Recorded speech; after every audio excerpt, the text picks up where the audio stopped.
So definitely a lighter week on the email feedback this particular week, but still plenty to talk about. I figure Labor Day weekend definitely brings that out. You know, a lot of people are going to have tomorrow off. I don't, but it is what it is.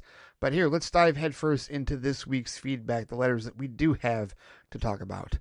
Leading off, of course, with John R., who has just 2 emails this week. But, you know, last week we went down such a rabbit hole with the 90s, the 90s nostalgia. Oh, that was so good. I brought that up on Vodka Stream as well, John, because we were talking about some 90s stuff then. And I said, it's just, we could do like an 8-hour Vodka Stream. We all agreed on like the 90s and everything, like all the nostalgia that we have for that particular decade. So, yeah, the guys... They appreciated hearing that. But here, let's get into your first email for this week, titled Flight Chat. Regrets? I've had a few. All right, well, let's see how heavy this one gets. Number 1, he says, there is a YouTuber named Dusk Till Dawn who talks about many 90s and 2000s cartoons, particularly episodes of 90s Nicktoons. Episodes that emphasize the dark themes and potential long-term repercussions for viewers who may have dealt with some form of PTSD from the episode's subject matters. Oh boy, so this is going to get a little heavy. He says, I'll give you an example. Angelica not only stealing Chucky's dad's CD, but then instigating that it's his fault somehow and that he should run away from home. Angelica was such a dark character for the show, the writers had reluctancy. I hated Angelica. I despised Angelica as a character, understandably so, and would always love the Susie episodes because Susie wouldn't take her shit. Susie would clap back. And I will never forget the episode where, like, Susie held Angelica's doll Cynthia hostage because of another plot that Angelica seemed like she was framing the babies for, and Susie was the boss. Susie would absolutely stand up to her and would defend the babies to Angelica, which is why Susie's probably my favorite character on the Rugrats by far. So yeah, never liked Angelica. She was a very dark character for a number of reasons. So then John brings up another example that this guy brought up. Hey Arnold. Arnold Betrays Iggy, he says, is one he recently discussed. It's an infamous episode that asks who's to blame for when it was revealed Iggy being privately wears bunny feet pajamas. It's definitely an episode I hated and made me feel down as a kid, and it's one where I still feel that way. I never watched Hey Arnold like that. That was when, like, that was the last Nicktoon that I remember, like, as I was still in my, like, primary watching Nicktoons phase, but that's the one that I've watched the least out of the first 6 Nicktoons, right? It's 6, Doug, Rugrats, Rocko's Modern Life, Our Real Monster is the best. And, you know, I know it's not technically, like, a Nicktoon, if you will, but it kind of is. I always counted Ren and Stimpy as a Nicktoon, as one of the original 5, if you will. I think that's what I've counted. And then Hey Arnold will be the 6th one in that regard. I realize Ren and Stimpy has some other connotations to it and is really not a kid's cartoon for a number of reasons, but it was still on Snick, and it was still part of that early 90s Nickelodeon vibe, if you will. But John says, I wonder if there was ever an episode of a show you watched as a kid where the whole time watching it just put you in a sad mood. And I'm just talking kid shows, he says. My parents letting me watch The Simpsons or South Park as a kid shouldn't count, because technically I should probably not be watching shows with adult themes. This is strictly a show designed for a certain demographic. Doesn't even have to be Nickelodeon. You could include other kids' blocks like Disney Channel, Fox Kids, Cartoon Network, etc. Do classic Looney Tunes count? Because, man, they had some dark ones. Whether it was Pepe Le Pew at gunpoint to himself, Tiny Toons had a whole episode dedicated to Furball trying to avoid getting eaten by a dog because of some weird magnetic 3D glasses, and it just ends with him getting eaten. Do any come to mind? Well, first of all, I did want to put this caveat. I watched The Simpsons as a child with my family. And when I say with my family, I mean not only did my mom and dad watch that show with us, my grandmother loved The Simpsons. And it was a crazy dichotomy because at that time I went to Roman Catholic schools and The Simpsons was forbidden. Don't even utter The Simpsons in school. Like I knew people that like got punished, you know, like punishment, like suspension or, you know, sit with your head down on the desk, stuff like that, just for like praising or mentioning The Simpsons. And yet I would watch it every Thursday night with my family. Absolutely. Oh yes, that was family watching as far as that show goes. And yeah, you're right, adult themes, yeah, not a kid's cartoon, but still, I just wanted to point out that was one that I did definitely watch as a kid. But listen, as far as sad mood, darker episodes, okay, so there's an episode But the only one that really pops to mind first, and I'm glad you said Looney Tunes, because that was originally I was struggling to think of like a kid's cartoon that was like this, but there was a Looney Tunes episode, a 1949 short called Each Dawn I Crow, which technically stars Elmer Fudd, but really the story is centered around this rooster it's not Foghorn Leghorn. It looks like Foghorn Leghorn, but it's not Foghorn Leghorn. And it's this chicken who basically, as I recall, was like waiting until he was going to get slaughtered, right? And the scene that I remember, like this is him like avoiding like trying to get killed. Like basically he's on the farm and it's his time. Like here, let me open up the wiki and read the synopsis of this. It says, John Rooster proudly crows and struts about the farm until a mysterious voice points out that Elmer Fudd is sharpening his axe, and that usually means chicken dinner, causing John to panic. The voice continues to taunt John and tells him to get rid of the axe. John buries it in the garden. When Elmer waters the mound, the axe pops up, sprouting leaves. So this rooster is like deathly afraid, literally, that he's going to get slaughtered for dinner. It says at daybreak the next morning, the rooster paints a moon and stars on Elmer's window so he'll think it's still night. He builds a fence wall higher to keep the sun from creeping over it. He hangs from the clapper to keep the church bell from ringing. It's no use. The voice tells John he must get Elmer before Elmer gets him. He creeps up behind Elmer with an axe, but before he swings it, he sees the newspaper headline, Duck Season opens today, and hatches a devilish idea. He returns to the shed and glues a duck decoy to a straw hat and then offers the hat to Elmer, who is sweating under the hot sun. When Elmer dons the hat and heads into the field, John blows a duck call, but the hunters shoot at him. Elmer returns to collect the eggs in the hen house. John paints a hand grenade white, pulls the pin, and sets it in an empty nest.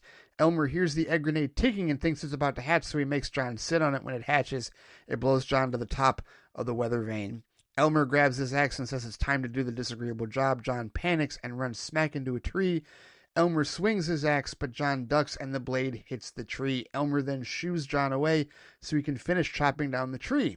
Relieved that he's safe, John struts proudly around the yard again until the tree falls on him.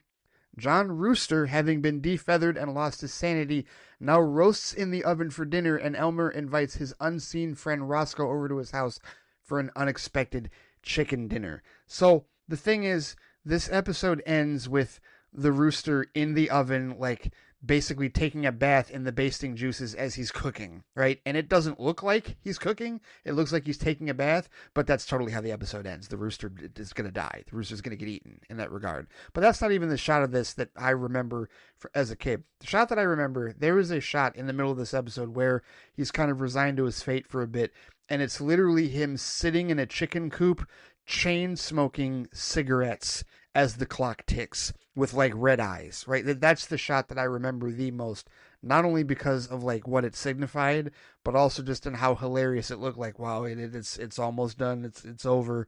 He's resigned to it. And the way that they end it, they try to end it like in a like soften the blow, like, oh, he's all right. He's just taking a bath. No, he's being cooked.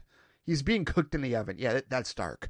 That is the darkest that I can think of. I'm sure if I think harder and like really devote some more time to it, I can think of some darker ones, and I'm sure I can finally think of some darker animated shows, right? Like if we're talking animated, like kid shows, like I mean, there's some darker episodes of like live action series, like the episode of Webster where he borrowed a BB gun from his buddy's brother and accidentally shot and killed a bird, and had to deal with the guilt for that. There's a really crazy episode of Different Strokes where like the little kid that played by the kid who played Budnick, Danny Cooksey, who played Budnick on Salute Your Shorts. He was younger, obviously. He actually got taken by a family, and they were trying to raise him as their own. He was kidnapped, and they were trying to raise him as like their own son, along with like the mom and the dad had lost their minds, and the brother was kind of, it was creepy as hell. I can think of creepy episodes of like live action stuff, but as far as like dark or as far as like sad stuff, like that's the only one I can think of at the moment. I bet if I thought harder, I could probably find some like creepier and like sadder episodes of like, animated stuff before. But some of those, yeah, I mean, it's when you dig into it, you as you get older and you realize, wow, no, we should not have been watching this. No, this was absolutely not in the wheelhouse with respect to that. And also, I'll say this, Batman the Animated Series also doesn't count. It should, because it was totally a cartoon that was shown to us as kids, but it's not a kid's cartoon, and we recognize that. It's part of the DCAU. But yeah, anything from Batman the Animated Series, dark, dark, dark. Whole show, dark. Whole show, really, really dark for kids in that regard. So basically, I say it doesn't count. However, if you say it does count, John, then yes, all of Batman the Animated Series. All of it. Seriously, I don't know what the lightest episode of that show was. They went to some dark places in that show. That show's amazing. But anyway, that's the first question. All right. Do we get any later? Let's see. Well, number 2, Dusk Till Dawn. Okay, so this is still the YouTuber he's talking about. Brought up an interesting point about the Arnold Betrays Iggy episode. Sometimes if you have to go to great lengths just to get forgiveness, it's just not worth it. Arnold bought Iggy a box of chocolates, did his chores for a week, and made him walk in his bunny suit on a red carpet and Iggy on a lifeguard chair on the end of the carpet to grovel as if he were king, and it wasn't even Arnold's entire fault.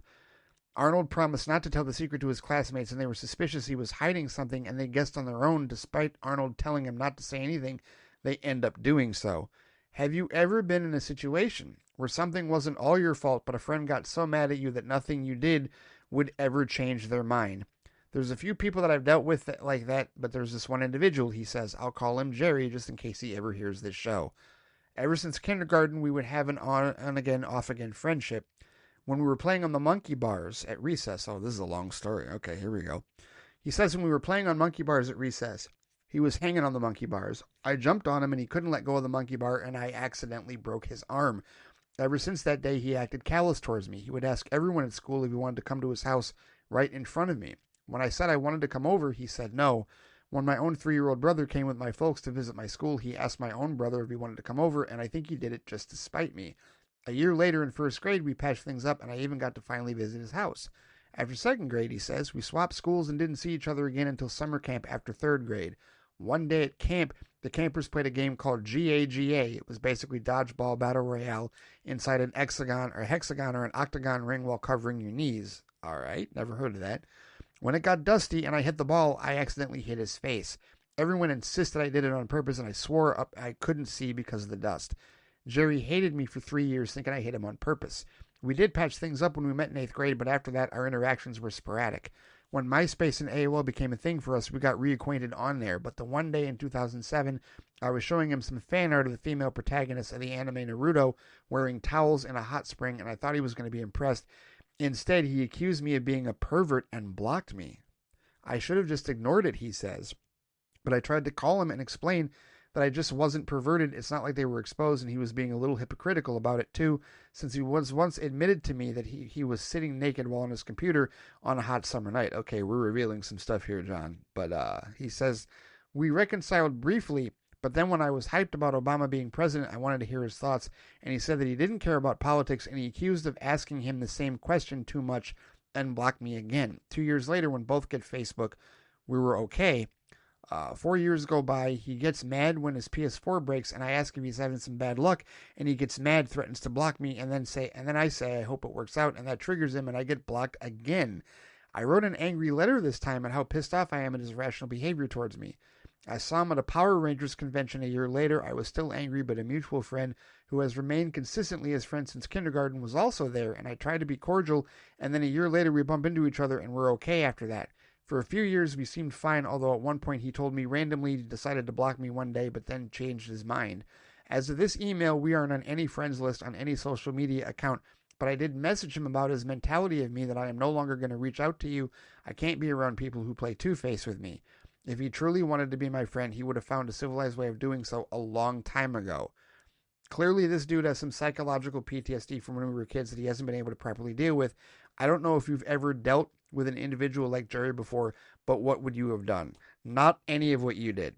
I don't do that, and I can't think of any scenario whatsoever where I would even remotely go to a... Look, for me, this is just me, John, but I don't have any scenario to relate to that because it doesn't take much. I mean, I leave people where they're at. And I don't consistently try and, patch things up and reaffirm. No, That's just not, it's not worth it. It's a waste of time. And I've known too many people, and I've had too many friends over the years to waste time trying to reconcile with anybody for a variety of reasons. Certainly not in grade school and what, like elementary. Like no, it just no. I have no frame of reference for this because I would have ended it the moment he, the first time he thought that I did some, broke his arm on purpose and it was whatever. No, I'd move on. I would have moved on a long time ago. I feel like this is I not to like get incredibly personal with a lot of stuff here, John, but you've taken it in this direction. So I will just tell you that this is another scenario of you being too nice or being too much of a people pleaser. It's like people are going to think how they think, and I know that you were a kid and you may not have known any better, but no, you went through way too many hoops for this, for too long. I mean that's just no. What I would have done is I would have moved on after the first incident. It maybe the second incident, but not all these repeated incidents afterwards, and not like getting blocked and reblocked on social media. Hell no. All it takes is one, and we're done. Like I don't need to go down that road again. Like just no, man, no, absolutely not.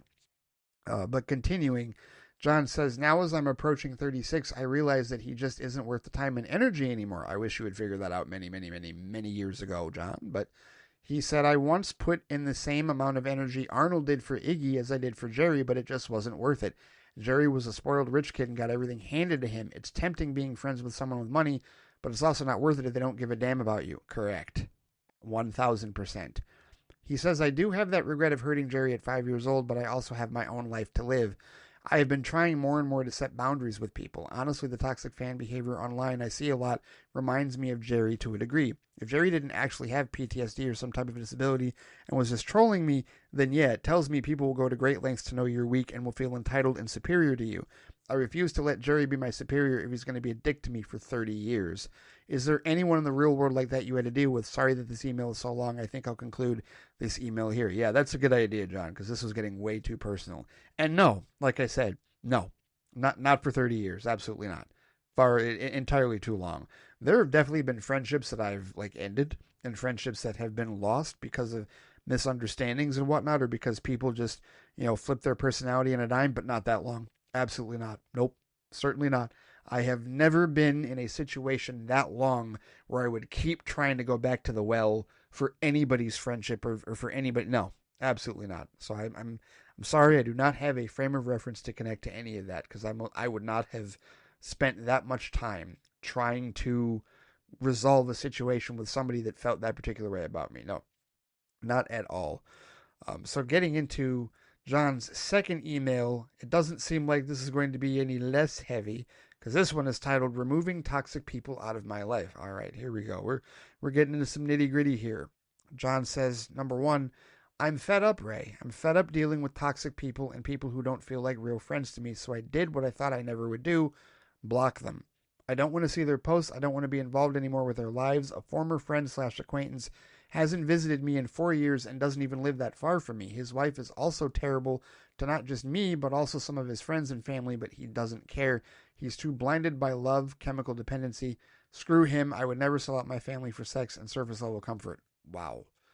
Remember that wrestling role play that kicked me off the server on Discord 3 years ago? They asked me back, but there was one miscommunication that caused the head of the RP to get pissed at me, and the guy seemingly changed his mind, so I blocked the person we were mutuals with. Because he knows I was treated unfairly but still sticks by the guy in charge of the roleplay, I told Jerry and my mutual friend that to let me know what conventions he's attending since I will not go if he goes. I don't care if it means missing out on something fun. I'm not interested in going because it will ruin my day if I see him. For the longest time, he says I didn't want to block people and requesting mutuals or trying to help me avoid certain people, but if it's not good for my mental health, then those people involved in my life just isn't worth the time and energy to deal with anymore. I already have enough to deal with. Whether it's saving money, trying not to lose any more valuable possessions, I don't need to have people live rent-free in my head. The slightest mention of them, they're stuck in my head indefinitely, and I don't want that or need that anymore. Involving toxic people was a major contributing factor to my engagement ending. I had caused grief to my ex because she didn't want me being around those people. I'm not going to make that mistake with Tammy. I want to do everything in my power to live a physically and mentally healthy life. Am I going to be able to avoid toxic people 100%? He says. Nope. Just the other day, a 95-year-old woman gave me shit for having to circle back around when I was driving Lyft. I did something I rarely do and made it so Lyft never picks her up on my watch ever again. So customers, either as a driver or any form of employment, will have a few rotten eggs, but thankfully they're strangers and I'll eventually forget them. People I know / knew, especially a long time, will take a while to forget. I don't even have to forget them. I can remember the good times. I just want to forget all the negative aspects. That takes time, but the healing can finally start again. If I can treat people like this in real life, you know damn well I'm ready to prepare blocking anyone who is toxic about DC or any special interests of mine, whether they're pro-Snyder, anti-Snyder, anti-pro wrestling, anti-music group I like.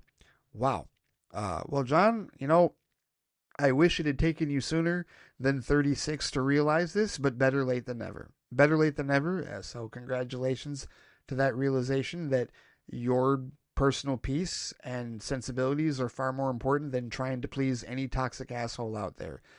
Being a people pleaser gets you exactly where you're at right now. Miserable with an X.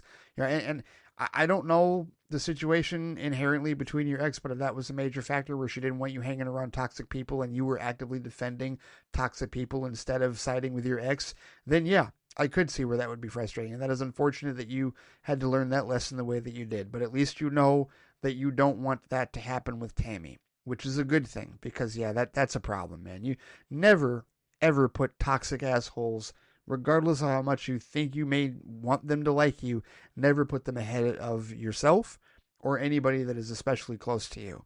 Like, they're boundaries, man. I'm hearing a lot of lack of boundaries that you set between yourself and these people, and I'm hearing a lot of toxicity that you allowed yourself to be a part of because you didn't want to let go of friendships because, for whatever reason. I know people that hang on to that because they don't think they'll have friends either way. Like, the only friends they can have are the toxic ones that manipulate them all the time. And that's very unfortunate that people feel that way. There was a time where, as a kid, I might have felt that way. And then I got older and realized, nah, it's not worth it. It's bullshit. It's ridiculous. People are going to be assholes. There's always going to be bullies. There's always going to be jerks. There's always going to be people that try to put you down and exert their will over you and others. And those are the people that definitely don't need to be associated with and don't need to be catered to whatsoever, right? And a lot of them show up out of the woodworks now on social media because social media is easily accessible. They can sit in the dank corner of their mother's basement and say whatever they want without major reprisal. And, when you have, actual presidents and members of leadership in our country that behave the same way and empower others to behave that way, then you're going to see a rampant rash of these people with their internet courage and with their otherwise emboldened natures coming out of the woodworks. And to me, it's just a sign of, I know who not to deal with. I know who to stay far away from. I know who to flip off in that regard. And blocking, I have absolutely no qualms about. I have blocked people that I don't know. I have blocked people that I do know. People that I've once known in life that, I got into arguments over COVID-19. I got into arguments over politics and, people in office. I mean, people that I knew in person, people that I have done projects with, worked with, filmed movies with, I blocked a long time ago because no, I'm not going to tolerate nonsense. I'm not going to tolerate bullshit. There's absolutely no way. I don't care. Right? What is the consequence? Someone's going to tell me, you're wrong for doing that. No, you're wrong for agreeing with them. So you can get blocked too. Why? My personal peace is not worth anybody else's approval whatsoever. Simple as that. And, I learned that really, I guess, I've known that for a long time, and blocking people has never been an issue for me with social media since I've used it, to be honest with you. But, I don't know. We all reach that, we all learn that lesson. Hopefully, many of us learn that lesson at different points in life. And so, yeah, I mean, that's the long and short of it. Like I said, I wish that was a lesson that you would learn a lot sooner than 36, but better late than never. At least you're learning it now, and hopefully things will be a lot less toxic and a lot less, impacting of your calm and a lot less harmful to your calm going forward. So here's hoping with respect to that. But you said, anyway, I'm done venting, on to questions. Good. Let's get to some happier shit, because this is an email and a half. We're talking about some heavier stuff. All right, number 2. I haven't really dug deep into my thoughts first 2 episodes of Peacemaker. Here we go. Spoilers. Spoilers for anybody. In case he has any spoilers, I don't know if he does. But he says, while I don't want to address the criticism of the retcons, there's a very easy way to simplify it for the angry mob even though they'll always find ways to be angry or gloat, but this is the smartest way to address it. Religion, more specifically the origins of canon. Okay, this is a heavier analogy, but all right. He says in Judaism, Jesus being a Messiah isn't canon in our old scriptures, but Messianic Jesus is canon in the Christian version of the scriptures. The DCEU is like Judaism, the DCU is like Christianity. Certain events that happen in the DCEU share similar events to the DCU, with key differences. St. James is just one prophet, though, with his own scriptures of these events, just as St. Zachary is, just as St. Kevin is for Marvel Studios. The point I'm trying to make, he says, is saying that James Gunn erased the Snyderverse is like saying Christianity erased Judaism. Both religions have existed and continue to exist for thousands of years, with one having existed for a lot longer, but the word canon originates from the Bible. So if certain events happen from the DCEU that also happen in the DCU, like it's confirmed that the way Rick Flag Jr. died is true in both stories, that doesn't mean the previous testaments got erased. Abraham with orders from God to kill Isaac exists in both books. Noah still had his ark. Moses still led Hebrews out of Egypt. The DCU has a lot of these events in their universe, but under a different lens. The DCEU will continue to exist just as Jews continue to exist. The DCU exists and will continue to exist like Christianity will. We have multiple different religions just as Marvel and DC have multiple, infinite universes. That's an interesting choice of words to use there. Hell? He says, I'm no expert in Christianity, but I'm pretty sure there are far more things that are similar in both Old and New Testaments than there are differences. And yeah, there's plenty of differences between Christianity, Catholicism, Methodism, and some others too. Christianity doesn't change the story of the Akak Torah. It recontextualizes them to have them all connect to the life of Jesus Christ. But they also omit or gloss over certain events like the story of Joseph has little to no mention. The DCU is a new Bible, but just because a new one exists doesn't mean the old one is erased from existence.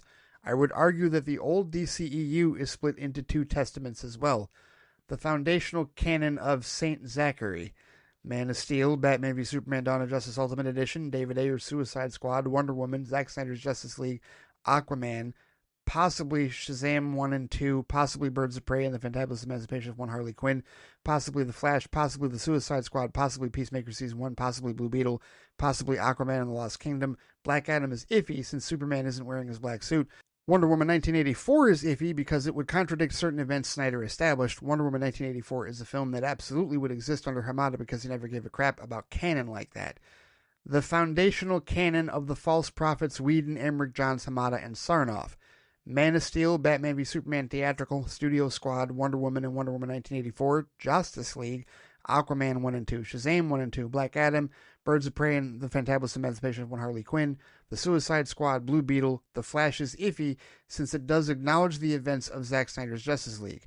And as for DC Studios' current Bibles, he says, the foundational canon of St. James so far. I don't know how sacrilegious this is that we're calling them saints, but I didn't do this. I'm reading what John wrote. Anyway, most of the Suicide Squad, most of Peacemaker Season 1, Creature Commandos, Superman, Peacemaker Season 2, Blue Beetle on some level, Supergirl, Clayface, Lanterns, Wonder Woman 2027, and The Brave and the Bold.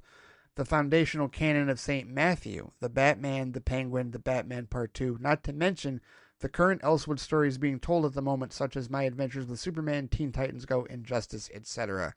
But you get what I'm saying, right? He says. Yes, I do get what you're saying, crazy enough, John. He says, I almost want to write a Bible for each DC multiverse Earth. So here's the thing. That is really complex, and that is really in depth in that regard. To me, it's even simpler, right? First of all, I'm not calling them saints. I get where you were coming from with respect to relating them to books of the Bible. I understand. I'm not calling them saints. This is not something I am personally doing. But I have said that as far as the delineation is concerned, the DCEU, I agree with you, is split into two books, but to me it's even simpler. The foundational canon of Zack Snyder's DCEU is Man of Steel, Batman v Superman Dawn of Justice Ultimate Edition, David Ayer's Suicide Squad, Wonder Woman, Zack Snyder's Justice League, and Aquaman. That's it. That is it. Just those six, right? The reason I certainly don't count Shazam because there's no connection of Shazam to the previous right? Like no direct connection, right? Birds of Prey, no, that's also a Hamada invention, and it's connected more to Studio Squad than it is necessarily to David Ayer's Suicide Squad, because did they ever envision a Birds of Prey spinoff like that with Harley? No. The Flash, the reason I wouldn't count The Flash is because that was the fourth iteration, right?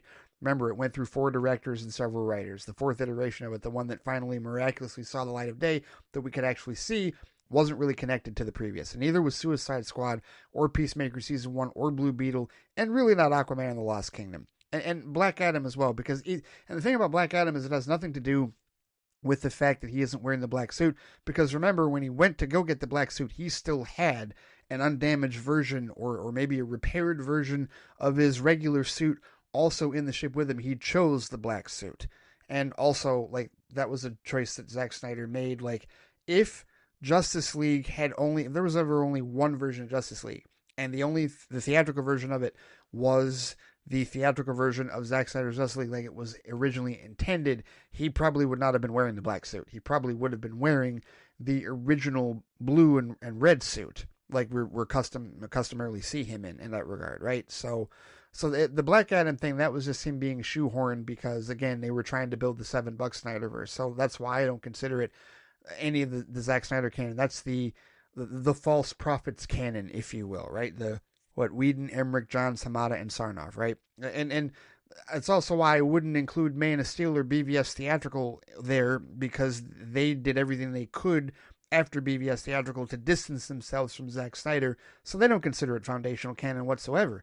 It's only like default in that regard, but it's not what they created. And they started building a new canon, which is why they went in completely different directions with Shazam, with Birds of Prey, with Black Adam, and let James Gunn do his thing for Suicide Squad and Peacemaker Season 1, and then let Angel Manuel Soto do his thing for Blue Beetle. And it's the disconnection and the non-direct connections to the Snyderverse canon of the DCEU that allows James Gunn to make the changes or to insert the Suicide Squad and Blue Beetle much easier than it would be if you were trying to insert anything else. And same with Peacemaker Season 2 in that regard as well.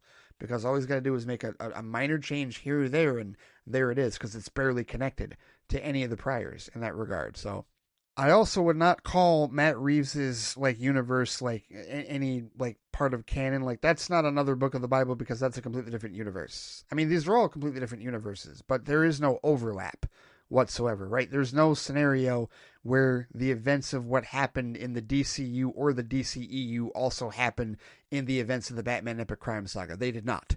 They fundamentally did not, and are being kept separate.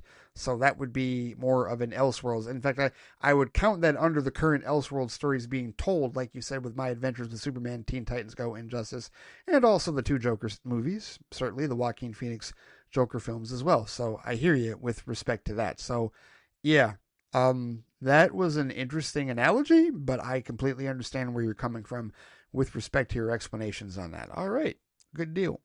All right, so number 3 for John's second email. He says, my song on the Key of Wisdom this week. I have now seen Weird Al 4 times more than any major artist.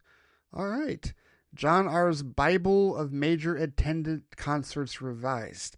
So November 97, his parents and him took him and his brother to Rolling Stones' Bridges to Babylon tour for his 8th birthday. Pro Jam opened for the Stones at the Oakland Coliseum, Oakland, California. So that's Rolling Stones and Pro Jam.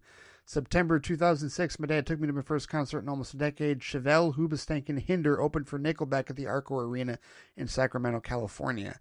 October 2007, my dad took me to see Bruce Springsteen and the E Street Band at the Oracle Arena in Oakland, California. All right, the boss. August 2010, me with one friend and a former friend went to the Sacramento County State Fair to see Weird Al.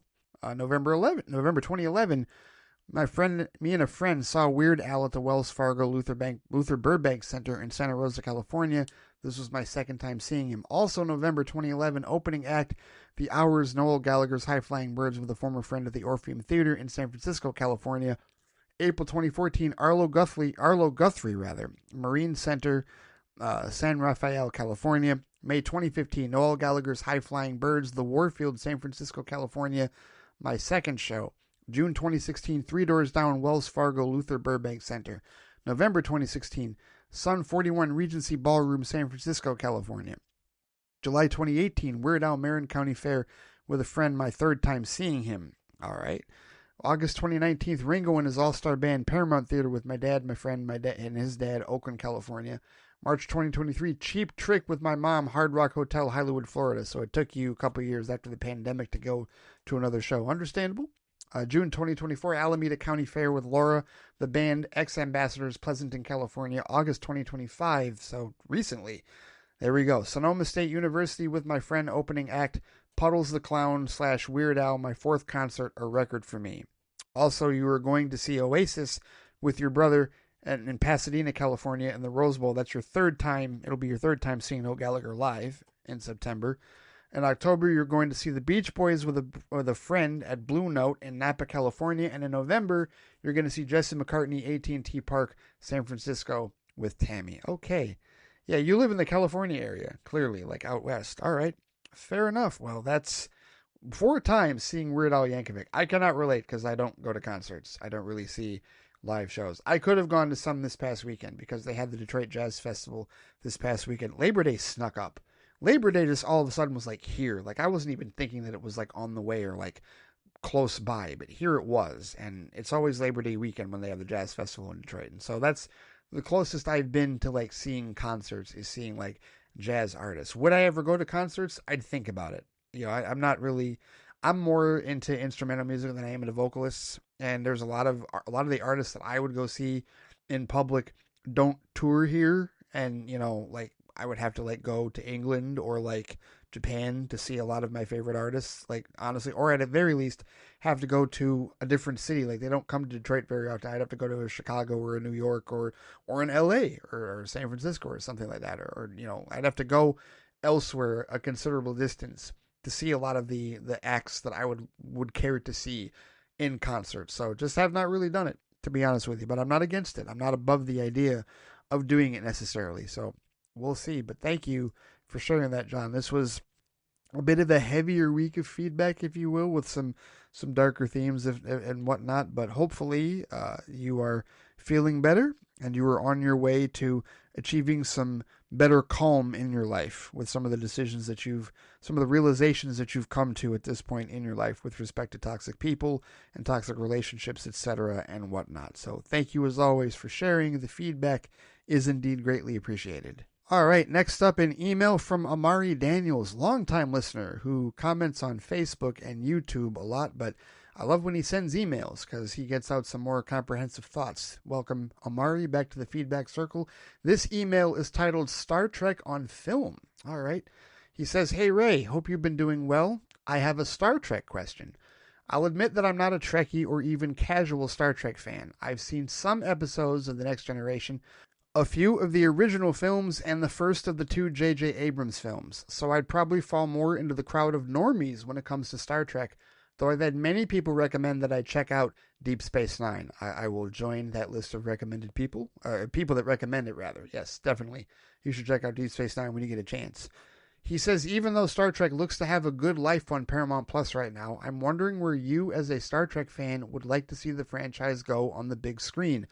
It feels like every now and then we'll get rumors of a 4th Kelvin timeline Star Trek movie, but at this point, I think the actors might be too expensive to get. Should Trek on Film try to pick up or take place within the timeline of the Paramount Plus films? Go somewhere completely new? I'm just curious as to your thoughts on where you'd like to see Star Trek go next on movies, or even if you'd prefer it remain on streaming. Live long and prosper, Amari."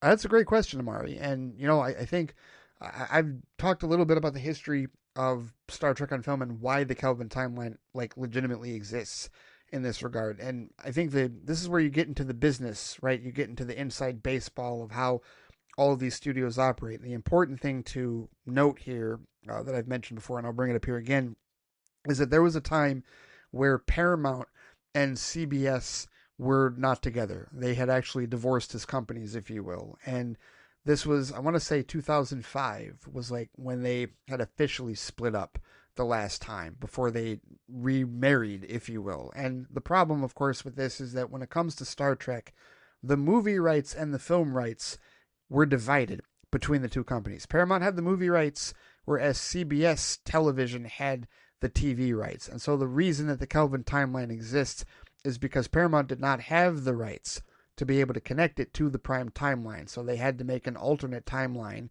and delineate it as such. That's why they couldn't make any direct references to anything that had happened in the original series, in Next Generation, Deep Space Nine, Voyager, anything like that. It had to be basically an alternate reality, an offshoot, if you will. They could still use character names, they could still tell stories, but it had to be an alternate reality in order for them to legally make those films. And they were quite successful, right? That really, I would say all three of them. I know that Beyond technically made less money than Into Darkness did, but all three of them, the Kelvin Timeline trilogy at this point, were considered successful. They're the highest grossing Star Trek films of all time. And, to be clear, the majority of Star Trek films did come out, that's between 1979 and 2002. So that was at a time where box office was not as big as it is now, or as we've seen it in the last 10, 15, 20 years, right? We weren't talking about a Star Trek film making even $500 million, let alone $1 billion in that regard. I think Into Darkness, did that make over 400 million? I'm not sure. I'll go on Box Office Mojo here for a second. But, so we weren't looking at the films, and Paramount certainly wasn't looking at the films as like, oh, well, this is big cash cow, right? They didn't have a set of expectations like film franchises do now with respect to how much they earn. The first Star Trek Kelvin Timeline film, which opened at $75.2 million domestically, made $385.6 million worldwide. And at that time, it was the highest grossing Star Trek film of all time. And then Into Darkness comes out 4 years later, and that does a $70.1 million domestic open, $467.3 million worldwide. That is still currently the highest grossing Star Trek film of all time. And this was like a 50-50 split as far as domestic and international. In fact, it was 49% domestic at $228.7 million, international 51% at $238.5 million. This is in 2013, right? So we're talking 12 years ago, the same year that Man of Steel released. Just for perspective, this is months before Man of Steel released, because this was a May release. This was like middle of May 2013. So we're talking, a month. 1 month before the release of Man of Steel was when the highest grossing Star Trek movie was released, and it didn't even come close necessarily. It's still like $200 million less than what Man of Steel made, right? And then Beyond comes out 3 years after that during the 60th anniversary, and Paramount fumbled it. They did not do a great job with the 60th anniversary, or the 50th, pardon me. The 60th is coming up next year. The 50th anniversary of Star Trek. They did not do a very good job whatsoever at promoting it and putting it together. And so even though Beyond is my favorite of the trilogy, it made $343.4 million, so it made even less than both of the previous Kelvin Timeline films. But the thing is, at that point, about a year or so prior, if I'm not mistaken, was when the remarry had happened, right? And Viacom, which was part of Paramount, remarried with CBS, because the following year was when CBS All Access was launched, and that's when Star Trek Discovery was launched. And at that point, it's like, okay, well, we've got the TV rights back. Let's start doing Star Trek on television again. Because to be fair, Star Trek is a television franchise. It is. Yes, it's got movies. There are 13 Star Trek movies, and I enjoy all of them, even Star Trek V, The Final Frontier. Although I do agree with Raj from Big Bang Theory that it is worse than 1. Right? Was not on Sheldon's side for that particular argument in season 2 of Big Bang Theory. But even though it has 13 films, it's a television franchise, because for those 13 films, I mean, how many shows, right? Remember back in the day, the original series got 3 seasons from 1966, 1968, 79 total episodes. I think if you count The Cage, the original pilot with Jeffrey Hunter as Captain Christopher Pike, and then, TNG, but the Next Gen and Deep Space Nine and Voyager all got 7 seasons of 24 to 26 episodes apiece, right? All of them got well over 100 and some odd, nearly 200 episodes for each of those shows, right? Then Enterprise gets 4 seasons, but again, that's like 20 to 24 episodes per season. So there's even more episodes of Enterprise than there are of the current series on Paramount Plus. Why? Because a long time goes by, right? The whole divorce happens between Paramount and CBS, where there is no Star Trek produced other than the Kelvin Timeline movie, so no television whatsoever. And then they come back in this current era of TV, and Discovery was getting like 15 episodes a season, and then even within the last 10 years, you've seen that change as far as the streaming paradigm. So now it's like anywhere between 6 and 10 episodes a season, right? 6 if you're a Disney Plus show, sometimes 8 or 9, right? If you're lucky, like Daredevil Born Again. But on other places like Amazon, I know for The Boys, and then those are like 8 or 9 episode seasons, right? And right now, Star Trek does 10 episode seasons. The last couple of seasons of Discovery were 10 episodes. Star Trek Strange New Worlds has been consistently 10 episodes and will be until we get to the 5th and final season, which will be 6 episodes. Now, who knows what they're going to do necessarily with like Starfleet Academy and anything else that they're going to do, because right now we're in an interesting position where, for people who don't know, Paramount has recently been purchased by Skydance. And so the company is undergoing a transformation right now. And the owner of the new CEO of the company, David Ellison, has made a very like concerted push in terms of like he wants the movie studios, he wants the IP, and he wants to really take on Netflix. Like he wants to make Paramount Plus an even bigger player in the streaming game. And so what that means is it means that, you know, when it comes to their biggest IP, which is Star Trek, I know they have Transformers, I know they have Teenage Mutant Ninja Turtles, I get that. I know they have Nickelodeon. I understand all that. Big Bang Theory and everything. Star Trek is Paramount's biggest IP. It's not even close. Not even close. So, to me, for somebody that wants to really expand the catalog of content on Paramount Plus, you know, to chase after Netflix, I think that potentially bodes well for a franchise like Star Trek. And so, in that regard, I think what you could see is more movies at some point. Now, is it necessarily what Ray wants to see? Well, Ray's okay with whatever, right? Not to be so pretentious as to speak for myself in the third person like that. But like, I am fine with movies, but what we've had the last 6 or 7 or 8 years of TV has been great. I enjoyed all 5 seasons of Star Trek Discovery. I own all 5 seasons. I enjoyed all 3 seasons of Picard. I own all of those. I have enjoyed Strange New Worlds immensely. That show's been fantastic. I got to get caught up. Truthfully, I'm 4 episodes behind. It's crazy, you know, with all this other stuff going on, that I haven't necessarily caught up with it. But what I've watched has been phenomenal. I loved all the Lower Decks. Thought it could have gone on for longer than 5 seasons, but glad that we got 5 seasons of it in animated form. I'm looking forward to Starfleet Academy. I'm looking forward to the future of this franchise. And if they want to keep it on television, I'm perfectly okay with that.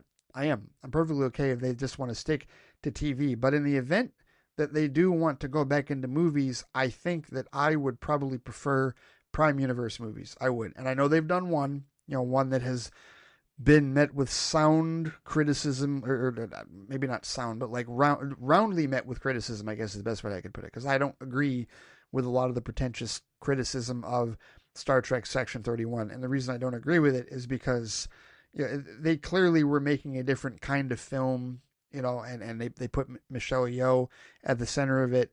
And, you know, I feel like Star Trek has the right as a franchise for being around, you know, 59, almost 60 years, that they can do different things. They can tell different types of stories. They can be different types of genres at this point in time. It doesn't all have to be the same. And you have a lot of pretentious, you know, pearl-clutching Star Trek fans that feel like everything should be the original series. Everything should be TNG.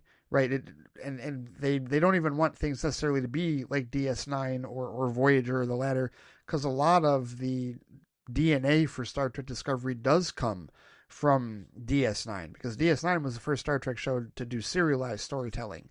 Up until that point, everything was largely episodic for the franchise, and that show unleashed serialized storytelling into the franchise, and a lot of Paramount Plus content for Star Trek was built around that until Strange New Worlds. Strange New Worlds was designed specifically to be episodic. And that doesn't mean that there aren't like plot lines and some character stuff that carries over. It's just not nearly as serialized, you know, with like multi-part stories and arcs being followed like we see in television a great deal most of the time nowadays. So either way, I think I would prefer that they do like Prime Universe stuff, because it's not that I don't like I love the Kelvin timeline stuff, and what that cast did. I mean, Chris Pine, Zach Quinto, Carl Urban, Zoe Saldana, John Cho, Simon Pegg, the late great Anton Yelchin, may he rest in peace. Bruce Greenwood as Pike. You know, they did so many awesome things for the franchise in those 3 movies. But the reality of the situation is that those movies were created because that was the only way that they could do Star Trek films at that time because of the divorce. And so I understand why there hasn't been this rush to reignite that franchise. One, not only because Anton's death was tough on everybody, understandably so. It was tough on JJ. It was tough on the cast and crew. So I get that. I get that being, like they weren't in a hurry to keep going because they didn't want to necessarily recast Chekhov. They didn't necessarily want to go without him in that regard. So I understand that, but I also understand that Paramount has had bigger fish to fry in terms of getting the rights back from CBS and putting everything together. And now it's all under one umbrella. It's all under one Paramount umbrella. It's no longer Viacom and CBS separated. It's now all Paramount. So I think that now that they have the rights, now that they have the ability to legally connect to the Prime timeline, they should do that. I think, personally, in my opinion, I would like to see Prime timeline films if they're going to do films again. If they decide not to do films anymore, I'm okay with that. I am. Seeing Star Trek on the big screen would be amazing, and I do think it's going to happen. I don't think David Ellison is going to ignore Star Trek on the big screen. I don't. I don't think that at all. I think, if anything, he would like to see Star Trek on the big screen, truthfully, right? So I think at some point it's going to happen. And when it does, big screen. And they've already, truthfully, they can use a lot of the same tech. Now that they've been using the volume for the last number of years, ever since I think the first real big TV show that started using the volume was The Mandalorian. I remember Jonathan Frakes talking about that on the Decon Lounge, which is the podcast show that Connor Trenier and Dominic Keating from Star Trek Enterprise, they host their show, and they have different people, a lot of them from the Star Trek universe, that they interview for the show. I've watched the episodes where they interviewed Sonequa Martin Green. I've watched the ones where they interviewed Armin Shimmerman and Jonathan Frakes and Armin's wife. Who they were all part of the franchise, and they interviewed Casey Biggs, who played Damar in DS9, and they've talked about a lot of the stuff production-wise, and Frakes revealed that was one of those things that Star Trek had to have. They had to have the volume, after Star Wars started doing it. And so they have that. So that's part of their tool belt that they've been working with for the last number of years. And they can just go ahead and continue to apply that because it's really good. The volume stuff is really good. And we're going to see it again when Mandalorian and Grogu comes out, because you best believe they're going to be using the volume for that. Just the same as they did, as Warner Brothers did. They used the volume a lot for the Batman 3 years ago. So you've already got the infrastructure, technologically speaking, in place.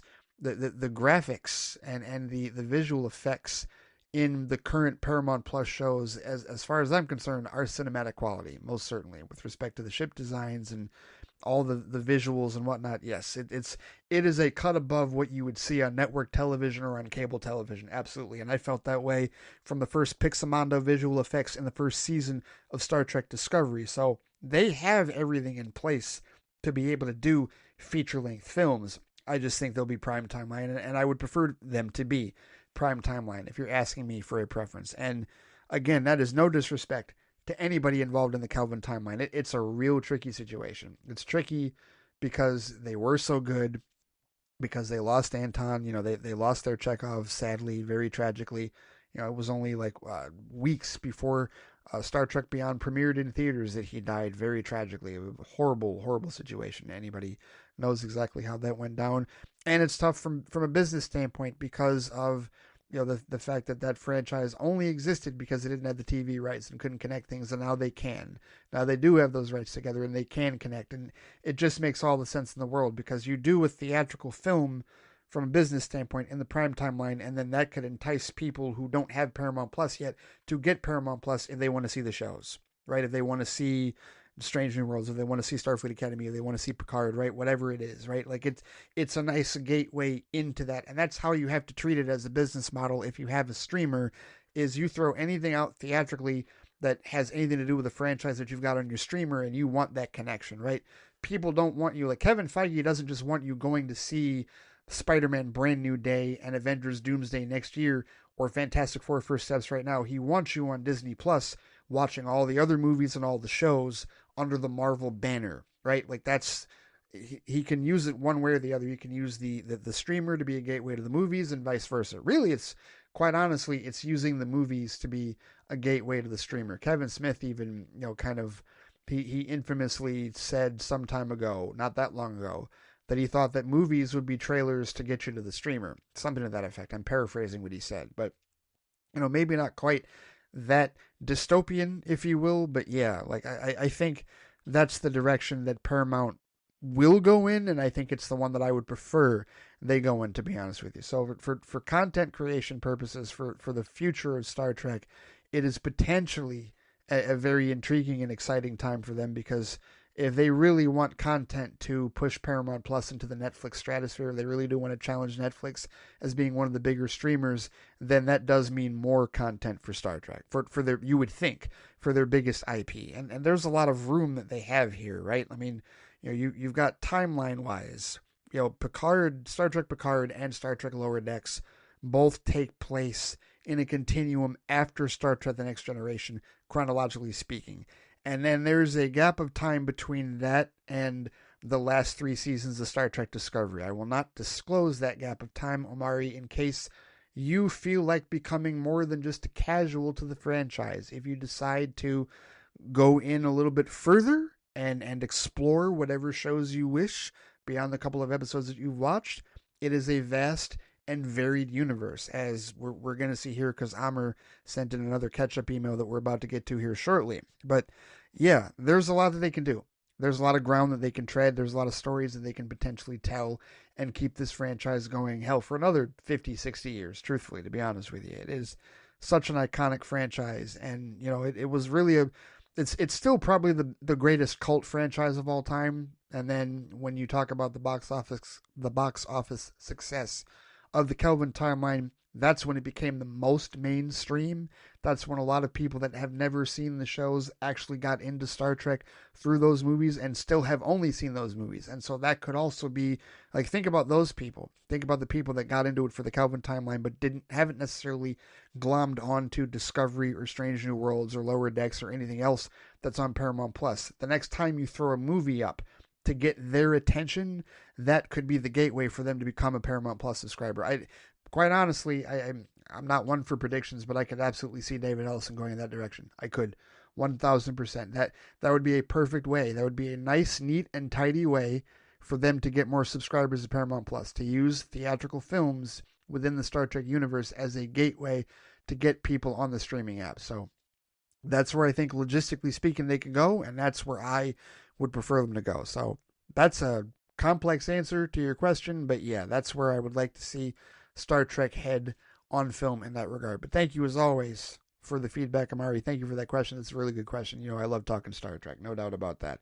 So thank you very much, sir. It is indeed greatly appreciated. All right, so as I just mentioned, we are going to close out this week's feedback show with an email from Amr Osama over there in Egypt. His email this week is titled, Eat Peace, Star Trek TNG Season 7 and Star Trek DS9 Season 2. Oh yes, that's right, I forgot. Amr told us a few weeks ago that his intention going forward, now that he has finished Star Trek Next Generation Season 6 and Star Trek DS9 Season 1, his intention is to watch Season 7 of TNG and Season 2 of DS9 concurrently, since they did air concurrently originally back in 1993 and 1994. And of course, I know this because I watched them live, but he's going to watch them concurrently. So he's going to have some episodes of both to talk about. And remember, he was hanging off of a cliff at the end of Season 6 of TNG. So I'll be very intrigued to hear his thoughts with respect to how he felt about the Season 7 premiere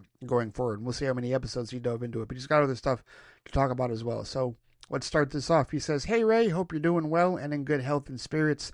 The same goes for everyone listening, as always.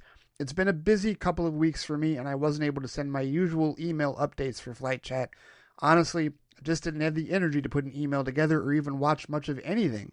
Hopefully this message still makes it in time, even if it's a little late." You sent it yesterday. You sent it on Saturday, according to this, Saturday, August 30th at 6:31 a.m. Eastern Time. Yeah, you had plenty of time. Plenty of time. You're all good. No worries. Hope everything is good on your end. Sounds like it was pretty exhausting. He says, that said, I did manage to catch up on 3 episodes across both TNG and DS9, along with the 2 most recent episodes of Peacemaker Season 2. All right. So there we go. That's outlining what he's talking about here. But he says, before I get started, I have a question for you, Ray. I've been rewatching The Fresh Prince of Bel-Air. Since I often rewatch sitcoms, I decided to revisit this one. It's been years since I last saw it. My mom originally introduced me to the show. She watched it as a teenager, of course, in the French dubbed version, since she's from Algeria, where French has remained a prominent second language, a leftover from colonial times that persisted even after Algeria's independence in the 1960s. Anyway, I'm getting off track, he says. No, thank you for the history lesson. I appreciate that. He says, what I really wanted to ask is how influential and famous was Bill Cosby at the time? The Fresh Prince of Bel-Air has a number of references, lines, and jokes about him. Of course, those references were meant for the Bill Cosby of that era, not what we know now. I don't remember the show having so many references when I first watched it, but it's been years. In fact, the first time I watched the show, I had no idea who Cosby was. It wasn't until his allegations surfaced that I even knew he existed. Now rewatching the show, he says those references really stand out. They haven't aged well at all, and in a strange way, they feel a bit funny, considering how things turned out. I wanted to ask you, because you're American, you were around during the 1990s, which I think was the height of Cosby's popularity, and you're a person of color. I thought your perspective would be especially interesting. Yeah, I can tell you that his influence on television, especially black television, was massive. It was. And here's the thing, you got to understand that up until the Cosby Show in the 80s, there really hadn't been a prediction or a projection, a representation, if you will, of a strong black American family on television, right? We'd gotten black American families before, like we'd got the Jeffersons, Good Times, right? Norman Lear did, like a lot of more progressive things at the time for that. But even with like those shows and like Sanford and Son, it never showed affluent black people. It always showed them struggling. It always showed them working class. The closest would have been the Jeffersons, and that was the case where it wasn't like necessarily like a full family unit. It was really just George and Louise and Florence and their neighbors across the hall. And there was a lot of societal stuff in that. And that show lasted for 7 or 8 seasons, very successful. But the Cosby Show was the first time that you saw a whole family, and Bill had based it off of his life. Right, him and his wife, his 4 daughters, and his son right in the middle. Like the structure of the Cosby family, or of the Huxtables rather, the structure of the Huxtable family on the Cosby Show mirrored the structure of his own family in that regard. And Cliff was a doctor, Claire was a lawyer, and they lived in a brownstone in New York, and so that was an extremely positive, like, bout of representation, if you will, a specter of representation for black culture and for black American families on television. And it was the biggest one at the time, like by far. And so that's what Fresh Prince of Bel-Air was born out of. In fact, it wouldn't surprise me that that's exactly how it was pitched. Because look at the Bankses. The Bankses are even more affluent than the Cosbys are, right? He's a judge, or a lawyer turned Superior Court judge later on in the show. She is a successful, like, college professor, right? Like, and the family, like, the wealth is, Hillary is as stuck up and as elitist as you possibly could get. So is Carlton. Carlton is so stuck up, he's essentially a black Republican, which that's also not aging well today with respect to that. And then, Ashley is just the baby in the middle of it. And the whole point of the show is that they're an affluent black family, and Will coming over from Philly is almost a reminder of their roots. A reminder of the struggle, a reminder of their working class selves. It's sometimes overtly, and lessons are learned both ways, right? It's not just, it's largely them teaching Will lessons in terms of like how to be, a better individual, and how to be a more productive individual, but it's also him teaching them lessons, or at least reminding them a lot of times where they came from. And you see that even through this affluent black family, they have not forgotten where they came from. As far as the parents are concerned, as far as Phil and Vivian are concerned, the kids still have a lot to learn. Like Hillary has a lot to learn, and damned if we know if she ever really truly learns it. Carlton learns some things. He goes through some stuff for sure. And Ashley probably learns the most out of the 3 of them. But yeah, that particular series, Fresh Prince, was absolutely born out of the Cosby Show as a model, as an example. And yeah, no, it doesn't necessarily age well with respect to where Bill Cosby is at now. But this is one of the most difficult indications, one of the most difficult situations in separating the art from the artist that you can, like, imagine. Because from a cultural standpoint, it's undeniable the impact that the Cosby Show had.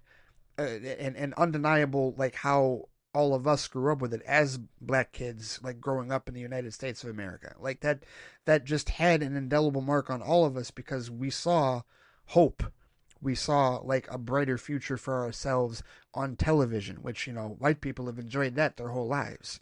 We actually got to see it prominently displayed for 8 seasons on NBC, and then it spins off into a different world where now that's life at a historically black college, a fictional one, but still, right? Like, these were major tenets of representation that were established in sitcom form for us, and Fresh Prince of Bel-Air was just the next chapter of that, the next evolution of that. That's why they make a ton of references, because it really is born out of that tradition. And I think culturally speaking, we all still like treasure, and we all still take pride in those references, and we all still enjoy those shows despite all of the context that sadly unfolded. That's why it was such a big deal. That's why it's so incredibly frustrating and disappointing that Bill Cosby turned out to be who he is, and that all of that got uncovered, because it's difficult for it to taint it for all of us.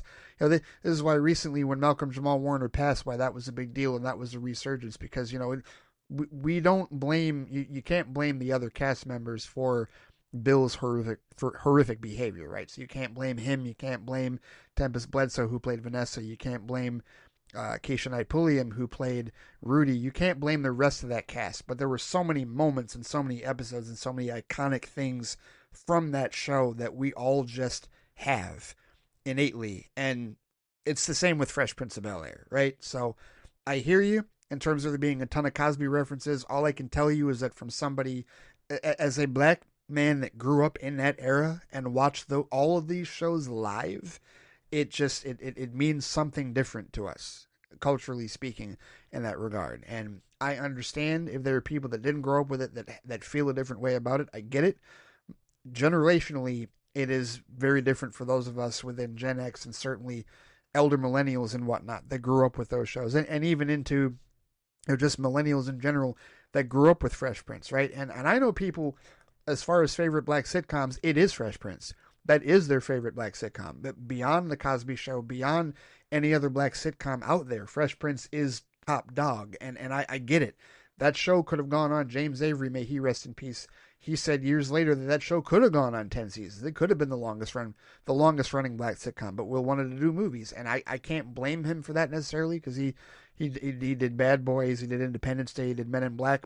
Like in the 3 immediate years after Fresh Prince went off the air, his career skyrocketed into what it is now. And I know he's having a resurgence and a revitalization after his controversy at the Oscars a couple of years ago, but he still has that Oscar, and he is still a revered actor by many, despite his very public transgression against Chris Rock a couple of years ago. But hey, you can even talk to people in the black community, myself included, that even though we realize it was wrong to hit the man on stage, Chris Rock deserved it. I'm not getting into that argument again. I'm not re-adjudicating that. But either way, just saying, culturally speaking, that's where all this comes from with respect to that show, and with respect to Fresh Prince, and with respect to how it references The Cosby Show. Two major staples of representation for the black community on television in sitcom form, and they will remain that way, regardless of how horrific of an individual Bill Cosby turned out to be. And even regardless of Will Smith's transgression, which I know some people take more seriously than others, even though they really shouldn't, in my humble, subjective opinion. It's certainly not on the level of any of Bill Cosby's horrific behavior. So, either way, hope that was enough perspective from my angle on that for you, Amr. Hope I was able to answer that question effectively for you. So, let's move to the rest of your email, because you said, okay, now moving on to Peacemaker. It's been 3 years since the first season of Peacemaker. It's hard to believe it's been that long, but yes, you're right. It's been 3 years. Back then, DC was in a rocky place with no clear direction, so any good project brought that little jolt of hope, he says, even if it still felt like the studio was just throwing things at the wall to see what stuck. For me, Peacemaker arrived after a banger of a year, 2021. James Gunn's The Suicide Squad and Zack Snyder's Justice League, both amazing, he says. I'll admit, of all the characters to get a show, Peacemaker wasn't on my bingo card. I remember thinking, really? Him? But seeing Gunn's writing and directing made me give it a chance. I judged it a bit early, and I'm glad I was proven wrong. Season 1 was great. Gunn brought everything I loved from the Suicide Squad and sharpened it. Now Peacemaker is back, he says, this time set in James Gunn's DCU, which hit theaters just a month earlier with Superman. My thoughts on Superman are known. I liked it, he says, and this feels like the next chapter unfolding. I've watched the first 2 episodes that dropped. Episode 1, The Ties That Grind, and Episode 2, A Man Is Only As Good As His Bird. I like them so far. I'm waiting for the pace to really kick in, but to be fair, I might be impatient since this season's playing with a parallel Earth where for Peacemaker, everything looks perfect. I love alternate universe stories. What if this had gone differently? And just like season 1, I suspect things will really pick up around episode 3. Yeah, I suspect that too, because if people recall correctly, season 1 premiered the first 3 episodes at once. And it was kind of the same thing that you're talking about here, where like they went in a couple of different, they were going a particular way and with a particular pacing in the first 2 episodes.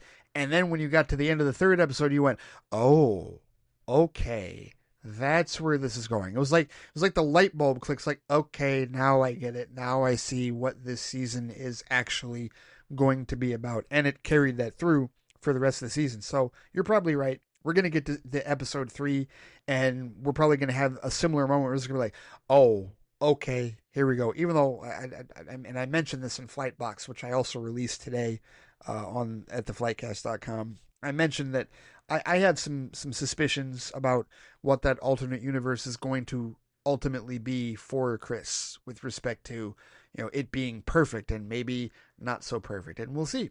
We will see very shortly. So I think it's a combination of, we are going to get that kind of like the light bulb moment in episode 3, but I think we're also being a little impatient as well, because I hear you, the alternate universe stuff. Yeah, very curious about that. We haven't really dove into that yet through these first 2 episodes at all, but we're about to. We most certainly are about to, for sure. Amr says, the big preseason question was the elephant in the room. How does this fit into the DCU? The season 1 finale cameoed the DCEU Justice League, Flash and Aquaman fully, Superman and Wonder Woman in shadow, with Ezra Miller and Jason Momoa actually delivering lines. Season 2 answers it simply in the previously on, except it's not previously on Peacemaker, it's previously on the DCU. That old Justice League beat is swapped for the Justice Gang first seen in Superman. Superman's Guy Gardner's Green Lantern, Mr. Terrific, Supergirl, and Hawkgirl. Gunn basically pulled a George Lucas. That doesn't erase the DCEU's Justice League. They still exist, just not in the DCU. The DCU version of Season 1 happened essentially the same, only with the Justice Gang standing in. I like this, honestly, he says. So do I, and I've already adjudicated that particular argument in Episode 1. When I talked about that on Flight Box, just nothing is erased. It is just split. I did a TikTok video on it and said previously in the DCU proves that nothing has been erased, and the anti-Snyder trolls are just using it to bait the Snyder fans and the Snyder cultists, and whatever. It's pathetic, it's stupid, it's ridiculous. All 15 of my DCEU films remain intact in their original form. Nothing was erased. So I'm with you on that. I love the fact that it is just the same events that happen in the DCEU. This is how they happen in the DCU. Minor changes. Perfectly fine with that. And Gunn has officially said that as well. So he says, right away, the new opening credits grabbed me. Season 1's dance number was iconic. Season 2 brings a fresh routine with a new track because the old cast dynamics have changed and new faces are here. The song, Oh Lord, by Foxy Shazam, rules. Yeah, I actually like that. I actually like the Foxy Shazam song better than Do You Want to Taste It by Wigwam, personally. I mean, the Season 1 Dance Number was great, but I like this song a bit better, truthfully. He says, it's been stuck in my head ever since. Gunn once again put me onto a band I wasn't actively listening to. Performance-wise, John Cena continues to impress. Among wrestlers turned actors, Dave Bautista and Cena have really carved out a space for themselves. And The Rock, let's not go there. Yeah, we don't need to go there. They've both surpassed him. So I guess I will go there a little bit. Cena surprised me in Season 1, and he's still that good. Funny, wounded, and weirdly endearing.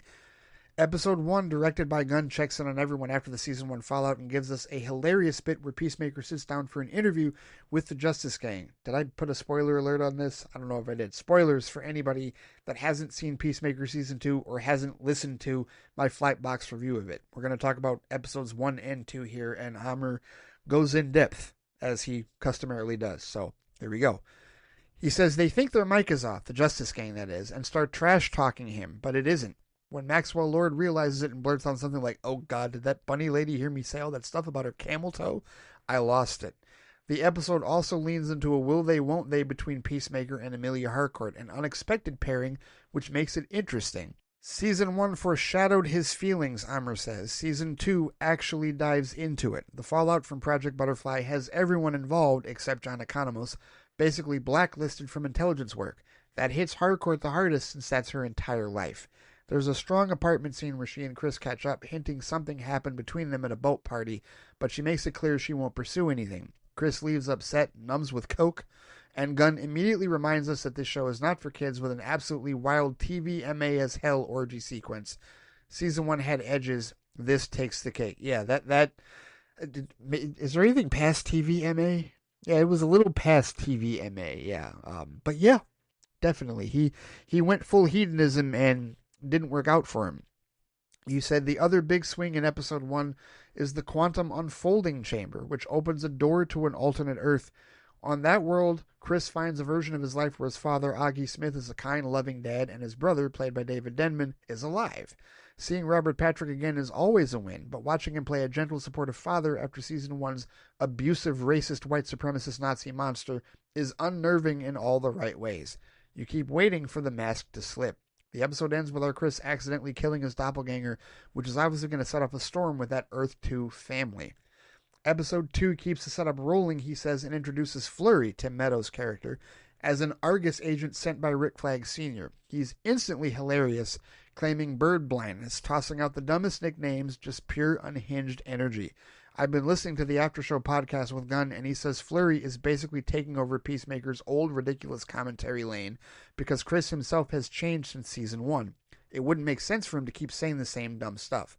We also get more Rick Flag Sr. here. It hit me that he didn't know Peacemaker killed his son until he became acting director of Argus. I'd assumed he learned that earlier in Creature Commandos. He reads his son's file, which triggers heavy the Suicide Squad flashbacks. I wanted those to hold a beat longer for a Bloodsport cameo, but we only get the brutal fight between Peacemaker and Rick Flag Jr. The episode ends with Chris tempted to settle into the alternate Earth, especially after learning that over there Chris 2 and Amelia 2 were actually a couple. That twist dials the will they won't they tension with Harcourt up another notch. As far as there being a cameo with Idris, I understand why there wasn't. That would have been needless, in my opinion, because it's not about Idris. It's not about Bloodsport. It's not about how Peacemaker ended up out of the Corto Maltese. It's about the revelation that he's the one that killed Rick Flag Jr. in that regard. So they kept it contained to that. It would have been useless for Flag Sr. to have read that and for us to have seen that extended bit, in my opinion. So I understand why that wasn't there, and you know what? If he wants to bring Bloodsport in later and show those flashbacks, he most certainly can. And that would be a cool way to do it, truthfully, if Idris, and people are speculating that as far as the big cameos that we might see in this season, if one of them is Idris Elba as Bloodsport, that's when that flashback from the Suicide Squad will absolutely pop up, where he shoots him in the neck. So, yeah, that I would look forward to that if that's indeed where it goes. But he says, that's where I'm at after 2 episodes. I like it. I'm waiting for the engine to fully rev. I love the alt-Earth hook. And I'm into how Gunn has folded the show into the DCU without tossing Season 1 in the trash.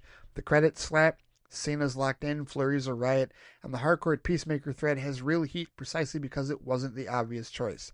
I'm expecting things to really take off around Episode 3, just like last time. Again, my full thoughts on both of those episodes are in the last 2 episodes of Flight Box that you can listen to now at theflightcast.com or, again, wherever you get your podcasts. So, thank you for that. He says, to stay a bit in the DC conversation, I wanted to share a video by YouTuber Dan Morell. I'm not sure if you're familiar with him, but he recently published a comparison of the box office performances of Man of Steel and Superman. For what it's worth, I think you might agree with a lot of what he says. If you have 12 minutes to spare, it's definitely worth a watch, and of course, feel free to share your thoughts either in this Flight Chat episode or in a future Flightcast. I was aware of this. John actually told me about this, and I haven't watched it all the way through fully, but I have gotten the gist of it. And yeah, I think ultimately he talks about how, at least from what I've heard, it talks about how ridiculous the comparisons are between the two in terms of box office. So yeah, I certainly agree with that in that regard. I've never heard of this guy, to be honest with you, Dan Morell. And I tried looking to see if he had like, a TikTok presence, and he kind of does, but yeah, no, I've never really like heard of this guy. So yeah, it'll be interesting, but the box office discussion. We talked about this on Vodka Stream the other day, and the arguments in terms of like comparing box office is just so fruitless and so useless in general, and just a lot of people, they're only using it as a pissing contest. And at the end of the day, like, our conversation on box office is so antiquated and so ridiculously out of date, because of what's reported and what isn't, and how the landscape has changed for these movie releases, that, until we update that discussion, every discussion that we have about it is going to be antiquated and futile as far as I'm concerned. And maybe Morel says that in the video. Like I said, I haven't fully watched it. But yeah, John did tell me about it, and I was aware of it. So perhaps I'll give it a listen at some point, maybe talk about it. I don't know, maybe Flight Speed or Flight Chat or wherever, I'm not sure. But yeah, thank you for the link. I do appreciate that, Amr. But here we go, on to the main meat of the email, as you said. My thoughts on the Star Trek episodes I've been watching. Like I mentioned last time, I've been alternating between TNG and DS9. Over the past 2 weeks, I managed to watch 6 episodes in total, 3 from TNG and 3 from DS9, so let's dive in. And we start with Star Trek The Next Generation Season 7, Episode 1, Descent, Part 2. He says this was a decent season opener. Before starting Season 7, I watched the first season of DS9, so it's been a while since I last saw TNG. Coming back to it, this was a nice conclusion to the Season 6 finale. I expected a bit more, but maybe my hopes were too high since I didn't immediately jump into the new season. Descent Part 2 is solid, though, he says, though not as quite as explosive as some of TNG's earlier two-parters. What makes it stand out is the focus on Data's morality and free will, especially his struggle with emotions under Lore's influence.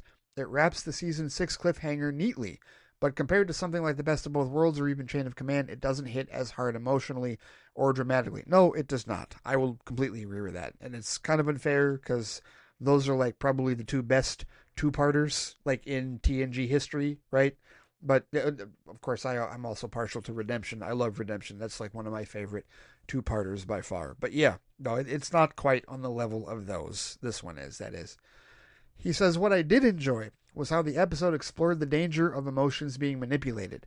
Data's yearning for humanity makes him vulnerable to Lore's sway, almost like a cautionary tale about how powerful emotions can cloud judgment. Lore himself also gets a proper send-off here, making this feel like a definitive closure to his arc. You'd think so, but I'm not going to spoil anything further for you, Amr. I'll just say that book is closed for now. All right. So next he says the strongest highlights are Data and Dr. Crusher. Data grappling with the emotions while being manipulated by Lore gives Brent Spiner a lot to work with, and it's fascinating to watch. At the same time, seeing Dr. Crusher command the Enterprise was such a refreshing change of pace. We rarely get to see her in that role, and watching her handle the ship with authority and confidence was a treat. That comes up later. There's an episode where that totally comes up later, and it has to do with another crew member potentially going down the same route as Crusher. More on that when you get to that episode. He says Geordi and Data's relationship is another key part of the episode. Geordi's attempts to reach through to his best friend show just how deep their bond has become. It's not just about saving a crewmate, it's about saving family.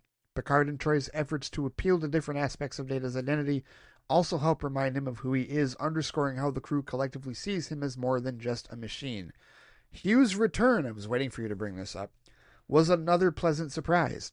It ties the story back to Iborg in a meaningful way and shows the long-term ripple effects of that episode. Instead of disappearing, Hugh's individuality had real consequences, creating a splinter group of Borg. Him stepping into a leadership role felt like natural growth, and it raises the question of whether he might return again as an ally when the Enterprise inevitably faces the full collective. Maybe? Perhaps this isn't the last you've seen of Hugh either. I'll leave that for a future episode should you decide to proceed further as well. He says overall Descent Part 2 is a thoughtful balance of action, character drama, and continuity. It may not reach the shock factor of earlier finales, but as a season opener and follow-up, it delivers, especially through its focus on Data and the lingering presence of the Borg. Yeah, the Borg never truly go away. They really don't. And I can't wait until you get to First Contact and some of the other Borg stories that are certainly going to come up as you progress through the franchise, because the Borg are certainly not going to go away by any stretch of the imagination. And down the road, there are a couple of series that if you want to dive, if you were to really take a deep dive into Borg lore, mythology, and operations, oh, you're going to get that. You're going to get that operation. You're going to get that learning. You're going to get that education, if you will, depending on how much further you go with the franchise. So let's move to the second episode of Season 7, Liaisons. He says, this was a fun episode with a lot to enjoy. The story follows the Enterprise on a cultural exchange with an alien species called the Iarans. 3 ambassadors are involved. 2 stay on the Enterprise, and 1 accompanies Picard to the Iaran homeworld. I found the Enterprise side of the story more engaging, while Picard's journey was interesting, but less dynamic. I kind of agree with that. But his story was meant to be the A-plot, and the story aboard the Enterprise was meant to be the B-plot. But I'm with you. I did get the Enterprise side of the story more engaging. I completely agree, to be honest with you. He says the episode shines most when it's on the Enterprise. Watching the 2 Iaran ambassadors interact with the crew creates plenty of humor and insight into Starfleet personalities. Their misunderstandings of human customs and social cues are funny and enlightening, allowing the regular crew to show different sides of themselves. Worf, in particular, is thrust into a diplomatic situation completely foreign to him. Seeing him navigate etiquette, social niceties, and interstellar diplomacy is both entertaining and revealing, highlighting a contrast to his usual direct, battle-ready persona. Yeah, that was funny, especially the way that it ended up, because the dude was just spending the entire episode trying to goad him into a fight, and then when it finally worked, his reaction was wonderful. Yeah, that was funny. I like that. And then, of course, what they end up doing, they ended up spending like the rest of the time like fighting each other in the holodeck, and he found it very enlightening. He says Picard's side takes a more adventurous turn than expected. What starts as a simple cultural exchange quickly becomes a survival scenario when his shuttle crashes. He is injured and rescued by a stranded woman, creating tension and unpredictability. Initially, it seems like a potential romantic subplot with Picard and this woman, but it's cleverly revealed to be part of the Iaran ambassador's experiment to understand love. This twist adds a psychological and thematic layer, showing how an alien's attempt to comprehend human emotion can manipulate perception and expectation. Meanwhile, the Enterprise storyline mirrors Picard's side thematically. The ambassador paired with Troy is studying the concept of pleasure, while the one paired with Worf is examining agitation. This explains their seemingly odd or abrasive behaviors. The crew is unknowingly participating in experiments designed to probe fundamental aspects of human behavior, and the symmetry between the 2 storylines gives the episode cohesion beyond its comedic and adventurous beats. Overall, he says this episode is fun, engaging, and layered. The Enterprise side delivers humor, character depth, and insight, especially through Worf's diplomatic struggles. Picard's side explores tension, trust, and the complexity of emotions, subverting expectation with a clever twist on the romantic subplot. The thematic interplay between the crew's experiences highlights the episode's focus on human concepts like love, pleasure, and agitation, making it more than just a lighthearted cultural adventure. Funny enough, this episode actually reminded me of an episode of the original series. It's in the middle towards the tail end of the season 2 of the original series. It's called By Any Other Name, and that wasn't an episode where it was aliens seeking to understand human behavior. What it was aliens dealing with the fact that they had unwittingly converted to being human, and in their bid to take over the Enterprise, they are unprepared for the human emotions that they are experiencing because they have changed themselves to human form, right? Like they're Kelvins, and they have the ability, from outside the Milky Way galaxy, they have the ability to change themselves into human form, and they need to in order to commandeer the Enterprise to go back to Kelva.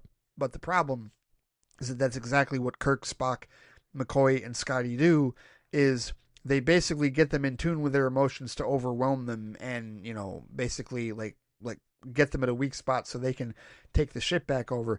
But they use different emotions, right? They use romantic infatuation, jealousy, agitation, and gluttony in that regard. So it's the same thing here, where you're seeing aliens behave a particular way, but they're the ones essentially being manipulated, and it's not for an experiment. It's by happenstance so that the Enterprise can take the ship back. But that whole dynamic and how it was divided among 4 members of that alien crew reminded me a lot of the dynamic here, just in reverse in that regard. So part of me wonders if the writers of this particular episode, Liaisons, were also thinking about by any other name when they did that, when they wrote this episode. Maybe so, but either way, it is one of the cooler episodes of season 7. I do agree with you on that, Amr, for sure. So then the next episode of TNG that he watched, episode 3 of this season, season 7, Interface. He says this is a strong Geordi-centric episode that balances emotional depth with sci-fi intrigue. The story revolves around Geordi's mother, a starship captain who is missing and presumed lost. When he investigates another lost ship using a new interface device only he can pilot, he sees what appears to be his mother pleading for help. The central mystery, whether this is a real phenomenon or a projection of Geordi's grief, drives the tension throughout. Troy raises the possibility that Geordi's longing to see his mother alive may be influencing what he perceives, creating a fascinating interplay between emotion and logic.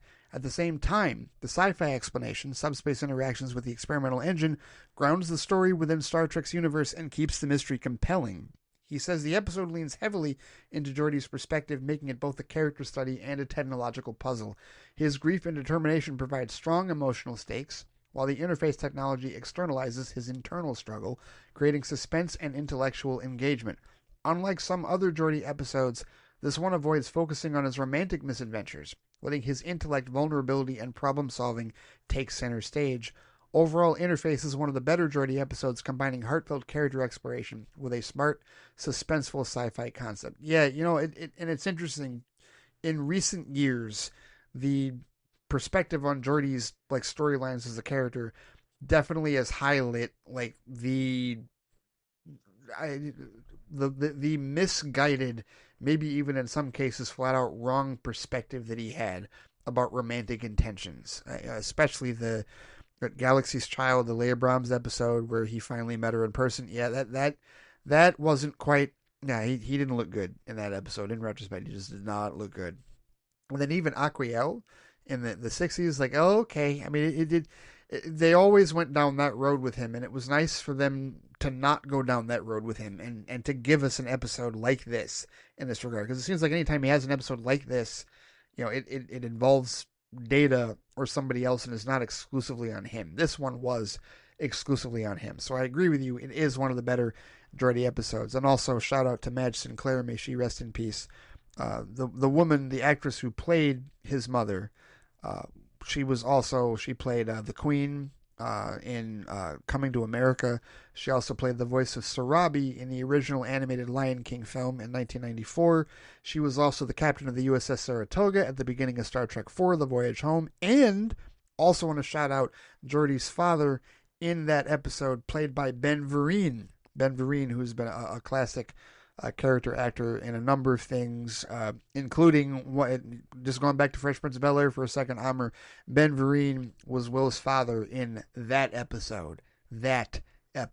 Yeah. So just wanted to shout that out as well, for sure. So Amr says, so that wraps up my thoughts on the first 3 episodes of TNG's final season. Now on to the other Star Trek series, one that I think I enjoyed even more. That's not to say that TNG has lost its touch. It's still a fantastic show, but personally, I found this one to be even better. Of course, it's all subjective at the end of the day. Yes, it is all subjective, but guess what? As a huge fan of TNG, I think I agree with you with respect to Deep Space Nine. Deep Space Nine over the last number of years has become probably my favorite of the Star Trek series, and you're still only beginning season 2. You haven't reached the real fun yet. You're going to. You're going to. Just don't worry about that. But here we go. Star Trek Deep Space Nine Season 2, Episode 1, The Homecoming. He says, oh yeah, this was great. It's always been said in the Star Trek fandom, and from you especially, Ray, that the old network Star Trek shows usually find their footing in the 3rd season. I've seen this with TNG and wholeheartedly agree. But with DS9, I feel like it found its footing right from the 1st season, although maybe not entirely, but a better first step than TNG, I believe. While I haven't reached Season 3 yet, the general consensus is still the same for DS9. I believe that after 6 seasons of TNG, the people behind the Star Trek shows at the time already had a clear idea of how to approach things, which you can see in Season 1's 2-part premiere. DS9 really does feel like it hit the ground running compared to TNG's early years. You can tell the writers already had confidence in serialized arcs, deeper politics, and stronger character foundations from the start, he says. Season 2, beginning with The Homecoming, doubles down on that. Instead of standalone adventures, we get a 3-part story right at the beginning. It immediately tells you that this show isn't just about exploration, it's about Bajor, politics, and the long game. The TNG years clearly gave the creators a blueprint, he says, but DS9 builds on that while pushing the story in bolder directions. Even here, the show leans into Bajoran society, resistance history, and the Federation's awkward role as mediators in ways TNG rarely could. This first episode sets the tone and groundwork for what I think will be the rest of the season. Politics have always been a big part of Star Trek, and its insistence on exploring political aspects through alien worlds is what makes it relevant even today. Here we're introduced to a Bajoran political movement named the Circle, which believes that Bajor is purely for the Bajorans, no other alien species allowed. Sound familiar? Absolutely. This strangely mirrors today's political landscape of legal and or illegal immigration. Oh yeah. But you know what? Just real quickly here, Amber, before getting into the rest of your commentary on this, I will tell you that your perspective with respect to DS9 from the beginning here is the polar opposite of how a lot of fans treated it back in the early 90s. In fact, I just watched a video. There's a documentary that you don't watch it yet. Watch it until you finish. Watch it after you finished DS9. But there's a documentary that came out some years ago called What We Left Behind, or What We Leave Behind. And it is a full documentary, with the cast and crew and everybody involved, writers and showrunners, about the history of Deep Space Nine. And I saw a clip of it earlier today that featured the cast and crew reading hate mail that they got from, angry hate mail that they got from fans. And arguably the biggest complaint that fans had about DS9 at the time is that it wasn't an exploration show. They weren't aboard a starship. They were basically called a soap opera and, focused on too much drama and too much character development, right? And too much politics, right? They didn't like that about Deep Space Nine. And at the time, they were very much considered the redheaded stepchild. Now, in subsequent years, especially now, that conversation is completely flipped.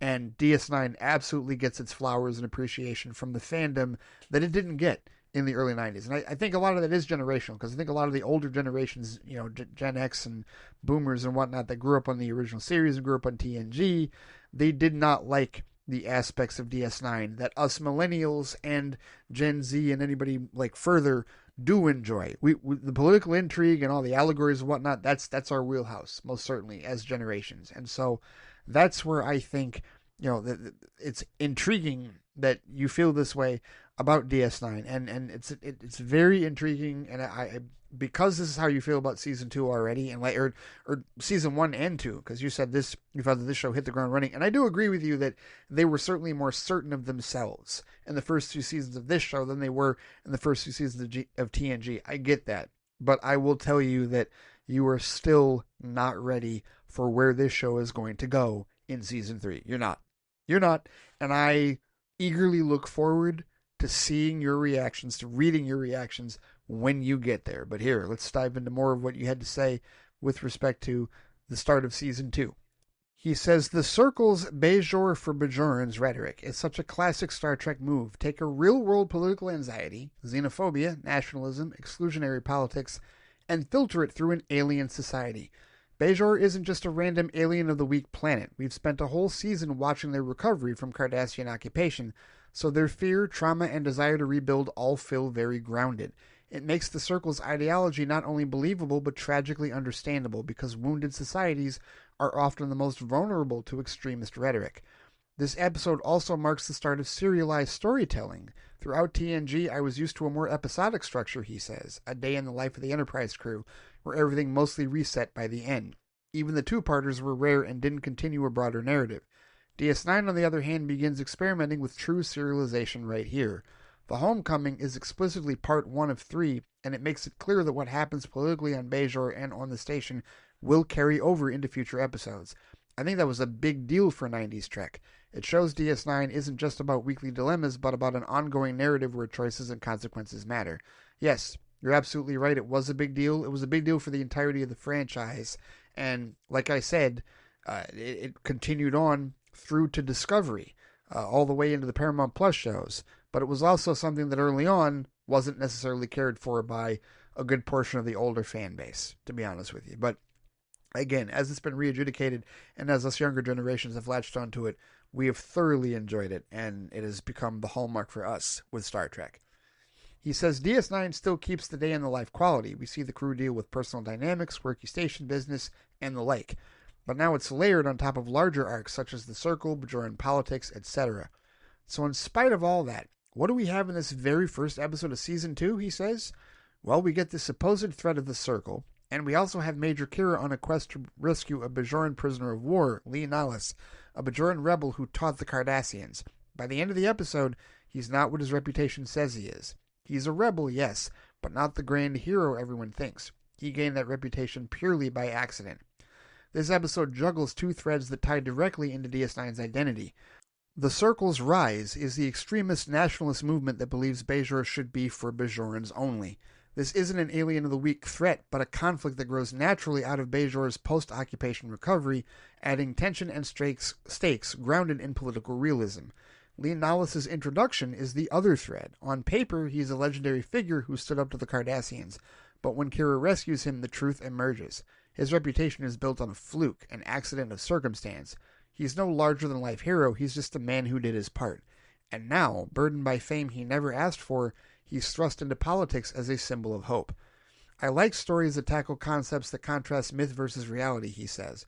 Bajor wants a legend to rally around, especially with the Circle stoking nationalist fires.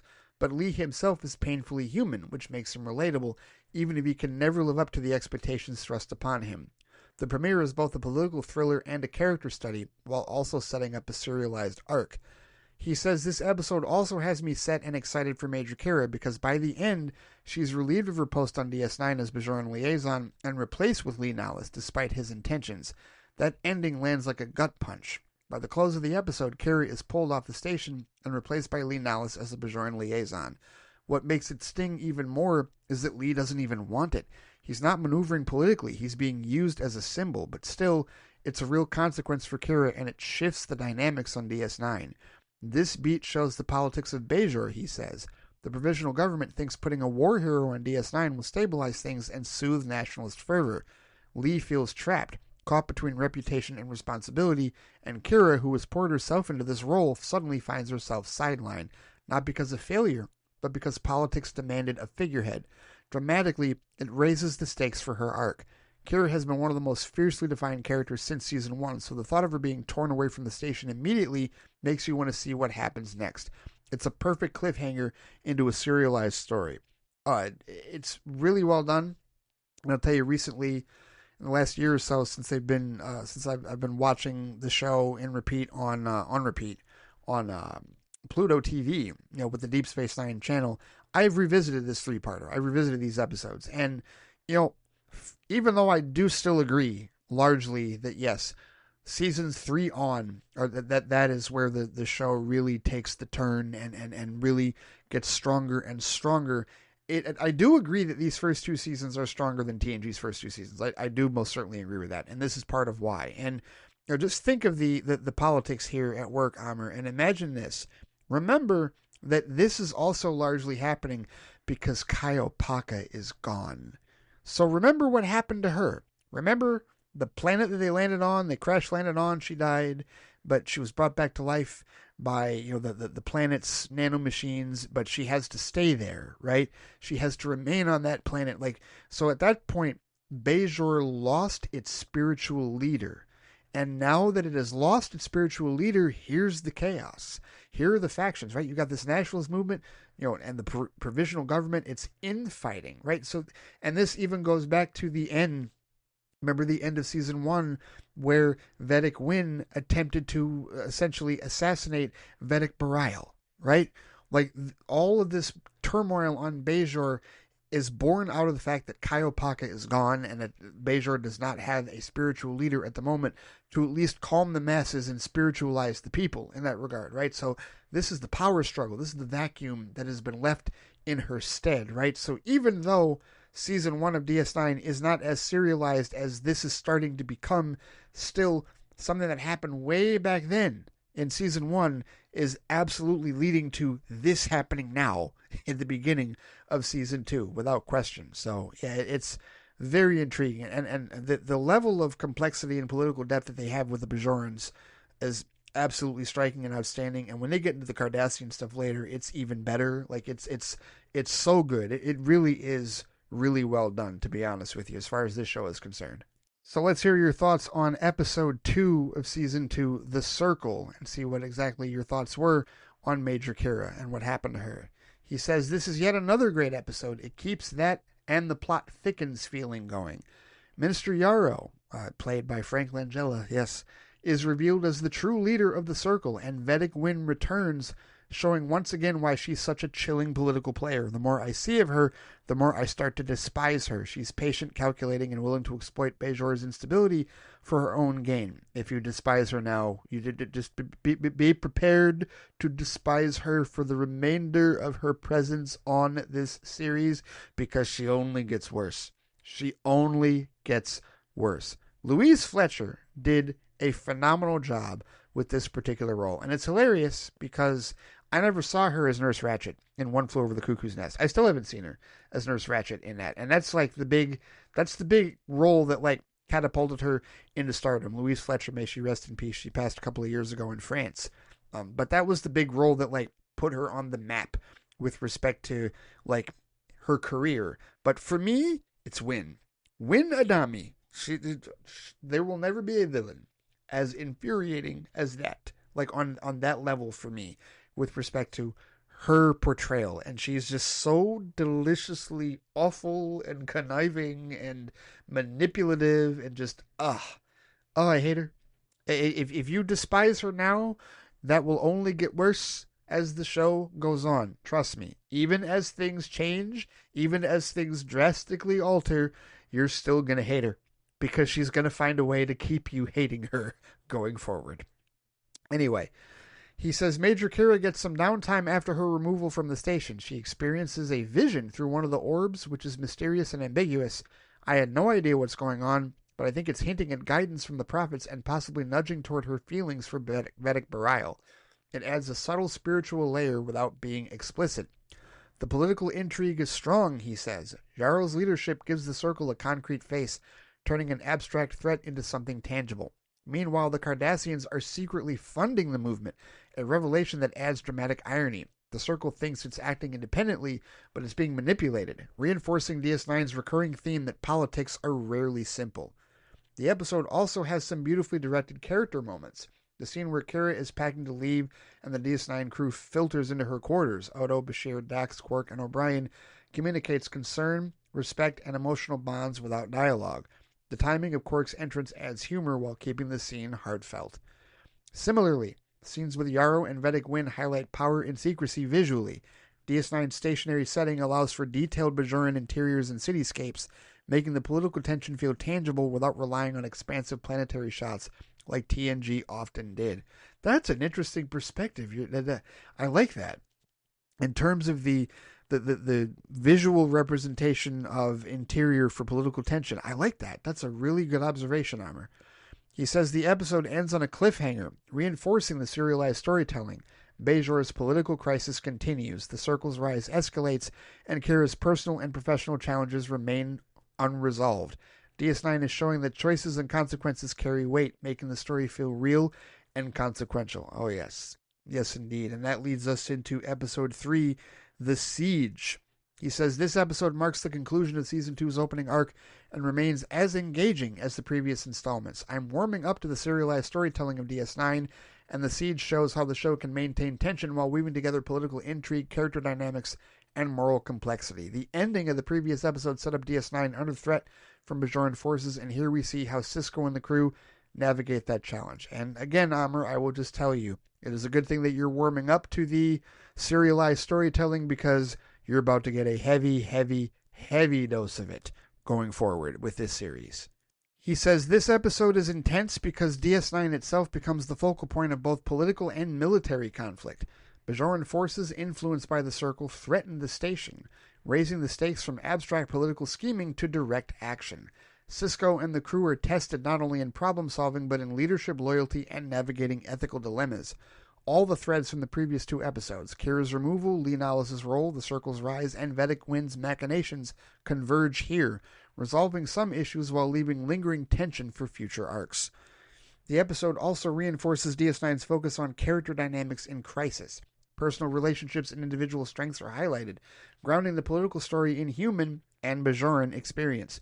The show continues to leverage CGI, which had been introduced in Season 1 with Odo's shapeshifting, to depict external ship sequences. Kira and Dax's vessel engaging Bajoran ships gives a sense of scale and danger, contrasting with TNG's largely stationary fleet engagements, and shows how DS9 combines station-based drama with cinematic space action. Though limited in scope, the CGI is well executed for mid-90s network television and serves the story rather than overshadow it. Oh, wow, that is another fantastic point about the visual language of this show, Armor. Appreciate that. He says the episode juggles two narrative threads. On DS9, Sisko and the crew navigate the station after Bajoran forces seize control, turning it into a strategic chessboard. They use tactics and teamwork to evade capture and protect critical systems, emphasizing leadership and problem-solving under pressure.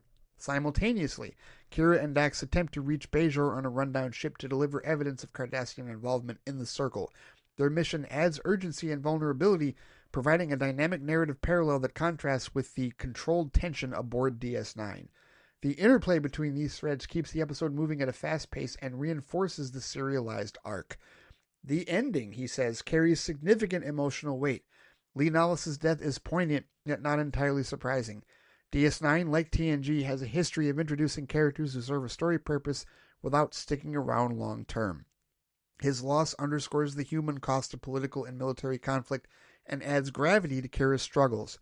When Kira and Dax deliver the evidence to the Bajoran Council, the resolution is more muted than one might expect. Jaro remains a presence, showing that political power is messy and slow to change. Vedic wins subtle manipulation of Jaro, keeping herself above reproach while advancing her long-term agenda, further emphasizes her cunning and patience as a political actor.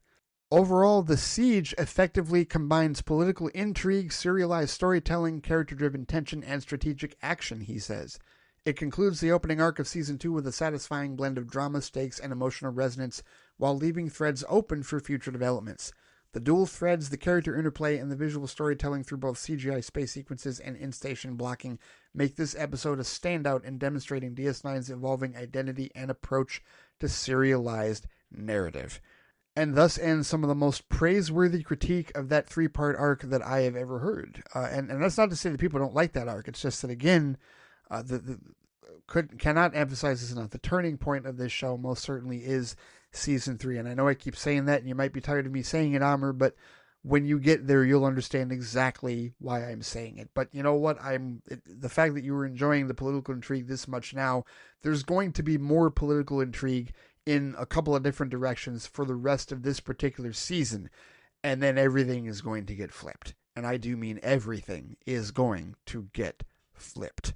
So, again, I'm glad that you're enjoying Season 2 so far, and I cannot wait to hear your thoughts with respect to the rest of it. But for now, you said that wraps up my Star Trek thoughts, and with them this email. This one turned out longer than usual since I ended up cramming 2 weeks worth of updates into a single message. Hopefully it's not too much trouble for you, Ray. Before I sign off, I also wanted to share a Star Trek roadmap I put together. I've attached it to this email and would love to hear any notes or feedback that you might have. Oh, okay, a PDF. Wow. My goodness. Okay, so he has a roadmap in terms of where to start with things, where to go. So let's see. This roadmap, okay, he starts off with All Good Things. Oh, that's the finale, the 2-part finale of TNG. All right. So notes, finish TNG. Let's see. And then DS9, Season 3, Episode 8, Meridian. Stop before Generations. Then watch Generations. Interesting. So get to Season 3, Episode 8, Meridian, stop before Generations, and then watch Generations, he says. Let's see. And then from that point, go to Season 3, Episode 9, Defiant. Resume DS9 at that point. So he's saying, all right, so finish TNG, and then watch DS9 up to Season 3, Episode 8, Meridian, stop before Generations, then go to Generations, watch that movie, and then go to Season 3, Episode 9, Defiant. Okay, so from what I understand, and I don't know what the guide you are that you're using for this is without like running into spoilers, but from what I remember of that episode, Defiant, I think I understand why you believe that why your roadmap says watch Generations before watching that particular episode. I don't remember if there's any details in that episode that come from Generations that you would have needed to have watched Generations before then. There may be some, but I don't immediately recall in that regard. So it's fine at this point. So then after that, let's see, catch up on DS9, past tense. Ooh, past tense, yeah, that's a good one. But you're saying get to Caretaker, the Voyager premiere, right after watching past tense, and then after Parallax, from season 1, episode 3 of Voyager, alternate Deep Space Nine and Voyager. An example of that would be DS9 season 3, episode 13, Life Support, and then Voyager season 1, episode 4, Time and Again, example of alternation. Yes, you could do that. You could definitely do that. Now it says season 5, episode 5, The Assignment. Stop before first contact. Ooh, okay, hang on. What happened in The Assignment? Oh, okay, that episode. All right.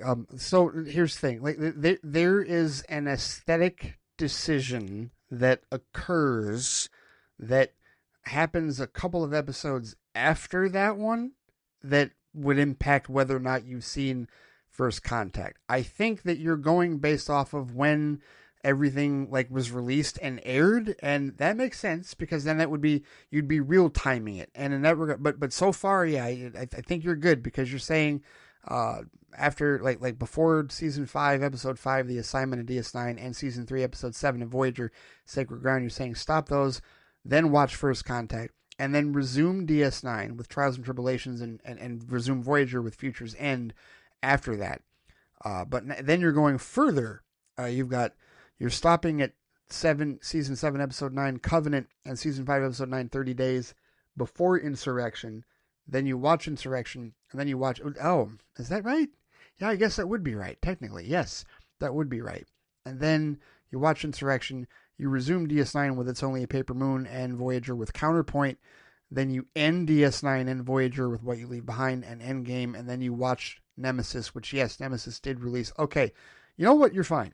You're fine with this. You're perfectly okay with this. Because the only thing that I had, like, a potential, like, question about was your whole stop point before First Contact and whatnot. But it's okay. Because if you're going by when things were released, yeah, and that's what you're doing here. I see this. Because the DS9 episode, The Assignment, was released on November 4th, 96. The Voyager episode, Sacred Ground, was released on November 11th, 96. And then First Contact came out November 22nd, 96. So, yes, you would be essentially watching this in the same order that we did, like, in live, like when it actually aired, like originally. So, I got you on that. You're fine with this. Go ahead and follow this model. This works. This works fine because basically you're watching it the same way that we did when we watched it live. And I did watch all this live at the time when it actually aired. I am dating myself, but it is what it is. So no, you're good. You're good. I think this works. I think this definitely works. And as far as like any spoilers or details, I think that you'll be all right. You won't have anything, that you shouldn't know or should already know from the movies that you won't have seen or from the shows or vice versa in that regard. So I think that roadmap works. I do. I think it most certainly works, Heimer. So thank you for that. Thank you as always for your detailed feedback, good sir. Looking forward to more and definitely cannot wait until you get into the meat of season 2 and then finally get to that point I'm talking about with respect to Star Trek Deep Space Nine. And also your further thoughts on the final season of TNG as you head towards the movies. Indeed, good sir. And that is going to do it for this particular episode of Flight Chat. Thank you so much to everybody that sent in feedback, which this week, thank you to John R., Omari, and Amr for your feedback this week. Never really a shortage of things to talk about with respect to movies, TV, and other sort of media, as long as we all have opinions on the subject. Thank you so much for everybody listening. Thank you so much for supporting the Flightcast. If you have any thoughts that you wish to contribute to the Flight Chat circle based on anything we talked about today or anything else going on with movies, TV, and other sort of media, you know where to find me on Threads and on Instagram at the Flightcast. There's also the Flightcast Facebook page. There's also, you can comment on the posting for this episode at the Flightcast YouTube page. youtube.com/theflightcast, and of course I can be reached by email at ray@theflightcast.com, and if I didn't already mention, I'm also on BLUESKY at Flightcast as well. Alright, take care, stay safe out there, have a great week, and I will see you all next time. Take it easy.